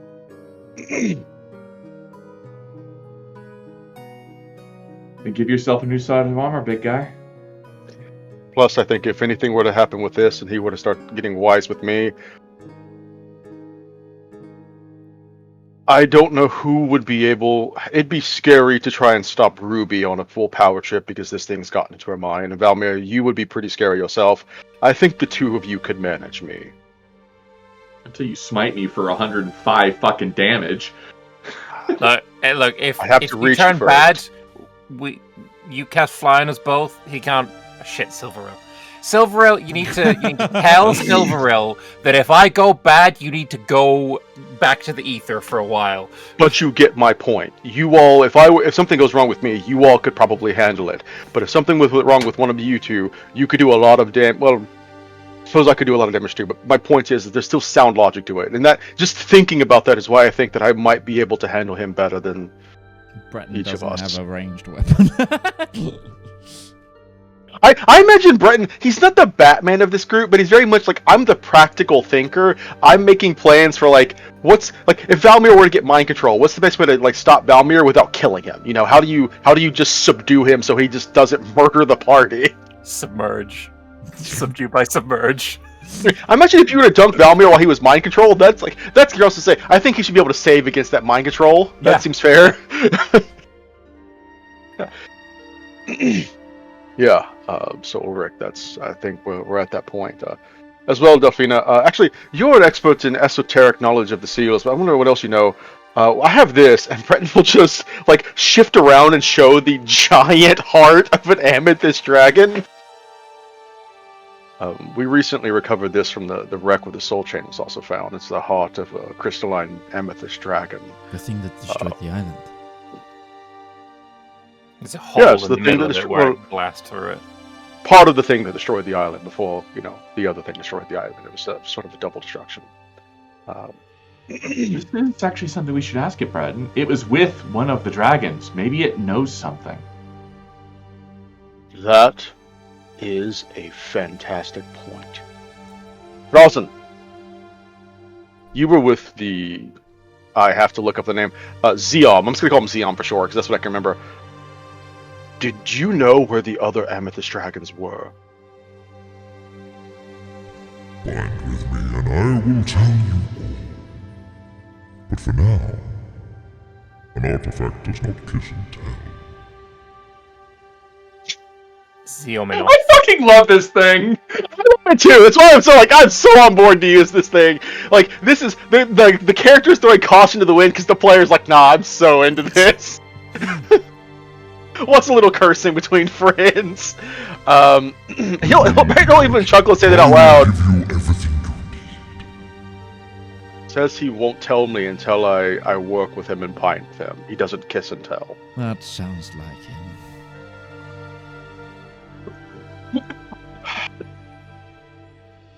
Yeah. We Well, made that's gonna take an beautiful hour. music together. I'm sure you did. So is it really just his talents? Is it he just takes whatever it is you're trying to use or do or have him be, and he's just more of it? Sort of. He tends to... He latches onto the personality and forms into an item best suited and crafted for that individual. He also has the power to change, if you will him to. He can also act of his own accord, to some degree. I suppose I'm going to be the one who's getting more acquainted with that. I don't suppose you have any new information for us. I know it's been all of 2 days, but that was the other piece of information I wanted to share. It seems like the memories and the gaps in the past, the things that you don't remember, the things that you struggle to remember, once those things stop being secrets, you learn more. You remember it because it's no longer taboo, because a mortal is the one who knows it as well. Yes. Is there anything that you have remembered that, as far as you know, we're not the ones who found out?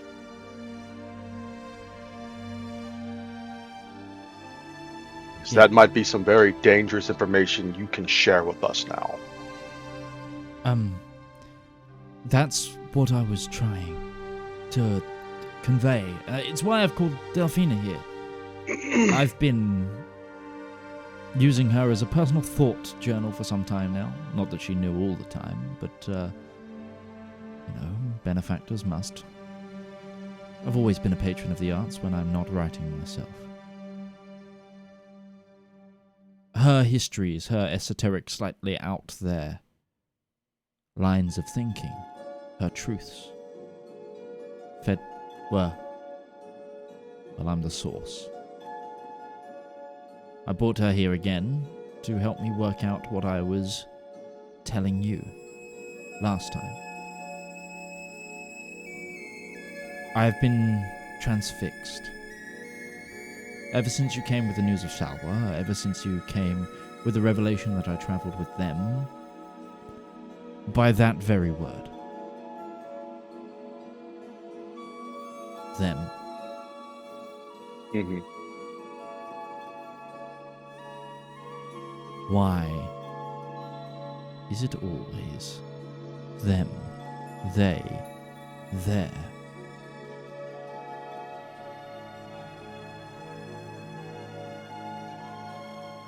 When you say them, you're not referring to the enemy, you're referring to the people you traveled with. I think he's referring to The hero. King that never was.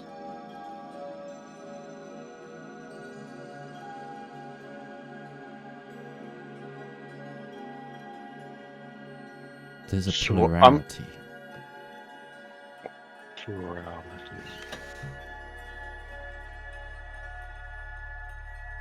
They didn't do it alone. Of course they didn't do it alone. There was a party, but there was more than just... I think the hero is more.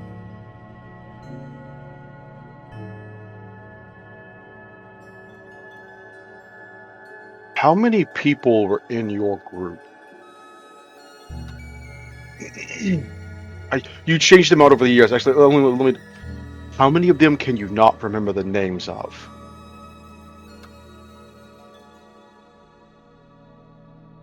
I don't know. checks out, obviously. You could, the king that never was, you could remember deeds that they performed, but you didn't remember exactly who they were. Yeah, yes.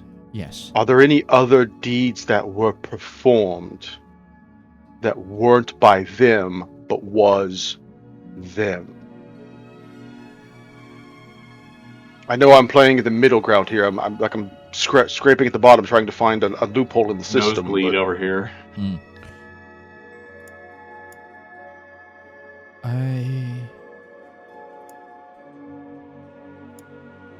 Not a deed, not a quest. I remember...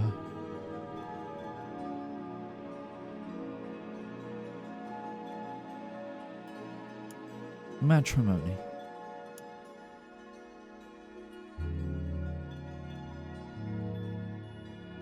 A wedding. Yes, a The party. king that never was.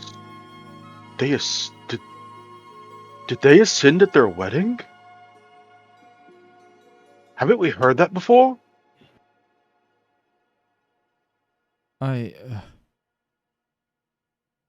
Somebody mentioned, was it Aeolus that told us this a long time ago? The moment where they ascended, Aeolus was there. But it was a wedding. I feel like I'm going crazy, Midge. I don't know if I've mentioned a wedding before. I may have hinted things like that, but I don't think I've outright said anything. Because I remember very specifically there was... Yeah, because I remember Aeolus was there, and maybe you didn't say wedding, but maybe I arrived because it was something like there was a ceremony of them ascending. Yes, but and no mortal was there. No mortal was there, but they were there. And you say that it's like a ceremony. Aeolus was attending. Their friends were there, but no mortals were there. They ascend at their wedding. Was their marriage a union that helped them ascend?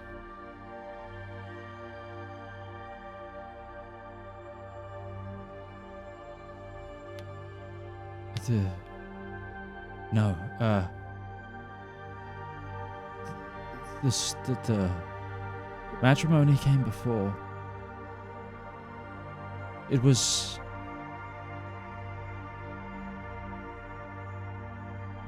It drove them.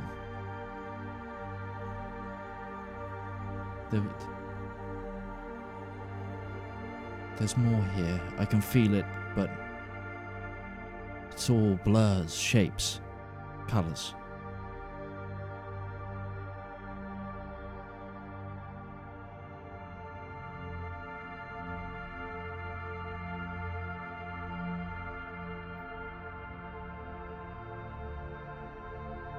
I think Breton just kind of like leans against the wall. He looks down at the chain. I don't suppose you remember better than he does. I know not of what you are talking about, I'm sorry.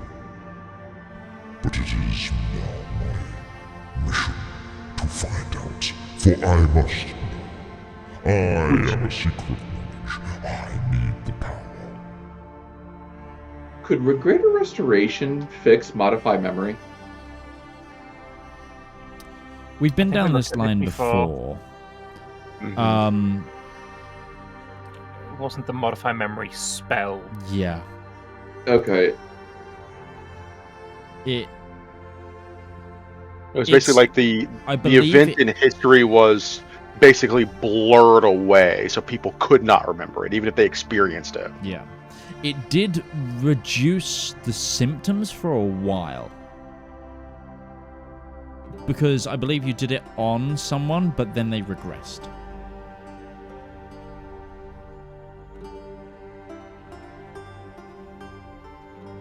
I believe there was someone you tried that on. Would someone who isn't of this plane have the same restrictions? No. If you were... No, I think you know somebody we might be able to message about this.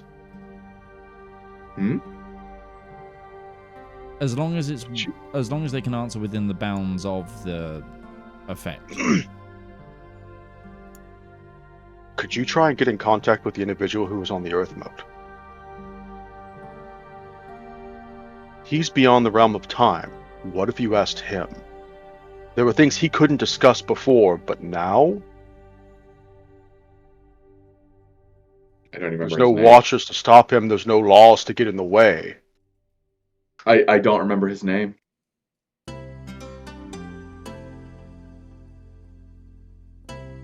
mean, we can... I wasn't there. It was Zedaar, it was Zep, it was Siraj. All of them. We could message everyone. Does anyone remember who that was? Joanna was there as well. Joanna was also there. Darius' sister was there? Darius was there. Yeah, there was a lot of people. Like, if we need an individual who isn't bound by what was known on this plane and exists in a weird surplus outside of existence, he was a time traveler. You wrote about it in your journal. In fact, is his name in Breton's like, what's the name in the journal? Have I read it? I don't think it was. Ruby would have written it. Beth doesn't remember. Okay. I'm gonna check a document. I feel like Zep would definitely remember, if anyone. I bet Joanna would also remember, just because it's and Joanna. This is going to be my key line for it. I have Zep's notes from season 1, 2, and up until he left. I'm going to see if Zep wrote it down and thought it was important enough. I will say, Breton would think to ask Zep first, so he will send a sending to him, just like, hey, I know we just spoke. We're trying to establish some knowledge here. Do you remember the name of the individual, who it was on the Earth mode? I don't think you need to remember a name either. You just need to have met the person, which Ruby definitely met him, because they got into not an altercation, but a heated discussion. Before, the Watcher came through and literally blew everything the fuck up.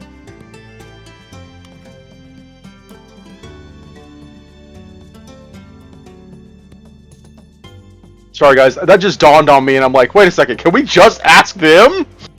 They knew things. They're like, I can't tell you. I know, but I can't tell you, because that's how things work. Can they tell us now?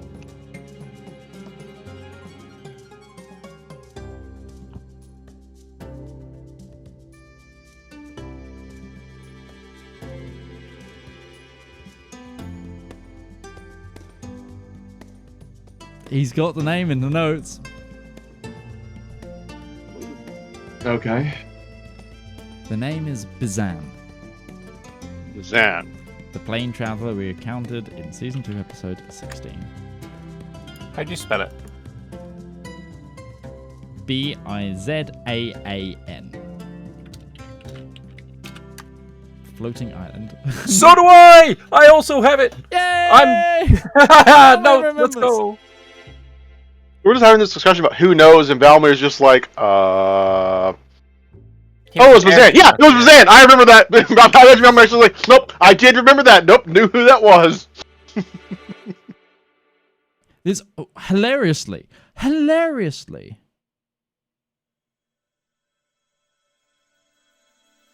I scrubbed the VOD for it before. Yeah, well, no, but hilariously, the note I have of where he's like noted the name Bizan and everything is from the episode where you met Delphina Curtin Swift, because it was Marcius Flux who was the one who fell through a plane, had met Bizan as well. Anyway, what a weird rigmarole of knowledge from about I love that. 3 years It's ago. all coming together, and I'm glad that my brain's just like, wait a second, what if we just ask that guy? We don't have to go searching him down. We don't have to teleport looking for him across the plains. Just message him, see if we can get in contact and talk to him about it. Now I've got to try and remember what Bazan's voice was. Well, He'll get a new accent because of Hey, time. he just told you, season 2, episode 16. Yeah, but I'm not listening to that live right now. Well, we got 4 minutes till 4 o'clock, That's so... true, I can do it in the internet. I also have a timestamp. The link has a timestamp. Send me that link. I'll try and remember what Bazan fucking sounded like. if I did an accent or if it's just a me. Okay. The last thing if we want to settle off here, so I think Breton will take an hour here. He will attune to the soul chain. Okay, you are cursed. I'll get you that into interactions and stuff. There is one thing that I regretted in this. Breton has remove curse prepared, but because he is the one that is cursed, he won't cast it on himself. Nope, he will not. So someone else has to cast remove curse on Breton if it becomes a problem. If it's a problem, I can do that. I'm going to give you basically how this is going to work, though, Breton. I'm going to give you, in the interim week, 3 options of his different forms he can take as per what he believes he's learned from you once he attunes. Yep. And you'll be able to essentially swap between those. Breton will obviously preface, he has no need for a weapon. Obviously, God sword here. We're good on that. Yeah. Yes. But yeah. Okay, we'll round out this episode. You'll be able to continue this conversation this week. So if you have more musings and conversation that you need for talking to Ulfric or Delphina, remember you've also got Delphina here to ply with questions, and we'll pick up with that next time. However, those who are watching, we will not actually be here directly next week. No, we won't. Because it's my birthday. It's Midge's birthday. Midge is going to be having some good old times. Well, I don't know if I'll be, mate. but I tend to do a stream of my own on my birthday, and I'm not sure if I'm doing that this year. I've got to try and move some things around and work out what I'm doing. It's a work day, so I was like, it was more of a fact of I actually don't know if I'm going to have prep time for a session. It was more my concern. It's a perfect excuse to just play some more Kingdom Come Deliverance 2. That's exactly what I'm also thinking. Monster Hunter Wilds. I mean, whatever takes your fancy. But anyway, I'll be playing Monster Hunter Wilds. I guarantee you that, guys. It comes out this Friday. Not sponsored. Yeah, no. Could be, though. Could be sponsored. Absolutely. Capcom, give us a call. Yeah, Capcom, get it. I'll make the bad. I'll make the you final sponsor us. boss I'll write a Shanlong. one-shot for you. I'll make the final boss of Land Shanlong. We've got dragons everywhere. I'll change it to a wyvern, and we'll make all the bad guys wyverns. You know what? You want to be a Rathalos? I'll fight. Make them fight Rathalos. Rathian. Crimson Maltrek says what? I am The fact that you know what Lao Shanlong is, Midge, brings me joy because that is some old school Monster Hunter. I was like you rank on Monster Hunter Freedom Unite. I had a PSP in my pocket every day of my high school journey. He was there when the West Pole fell. I was freaking like I thought what's the Endalos, the thing at the end. There's the black one and the white one. The big the ancient dragon at the end that wasn't, you know. Yeah. Anyway, Monster Hunter for me was really early Monster Hunter, and then I got back into it around Try, and then I've been kind of into it ever since. Yeah. Monster Hunter Freedom Unite was banging though. But anyway, it was also I've heard great things about it. Yeah, this is not a podcast. Sorry. We're going. Thank you so much for watching. All I've got left to do is to thank those who have been here. Thank you to Lord Lambert, to DM Lake, and to Bethany Rose. I've been Midgeman. We have been the Elendor Chronicles, and we will see you next time we stream. Bye bye now.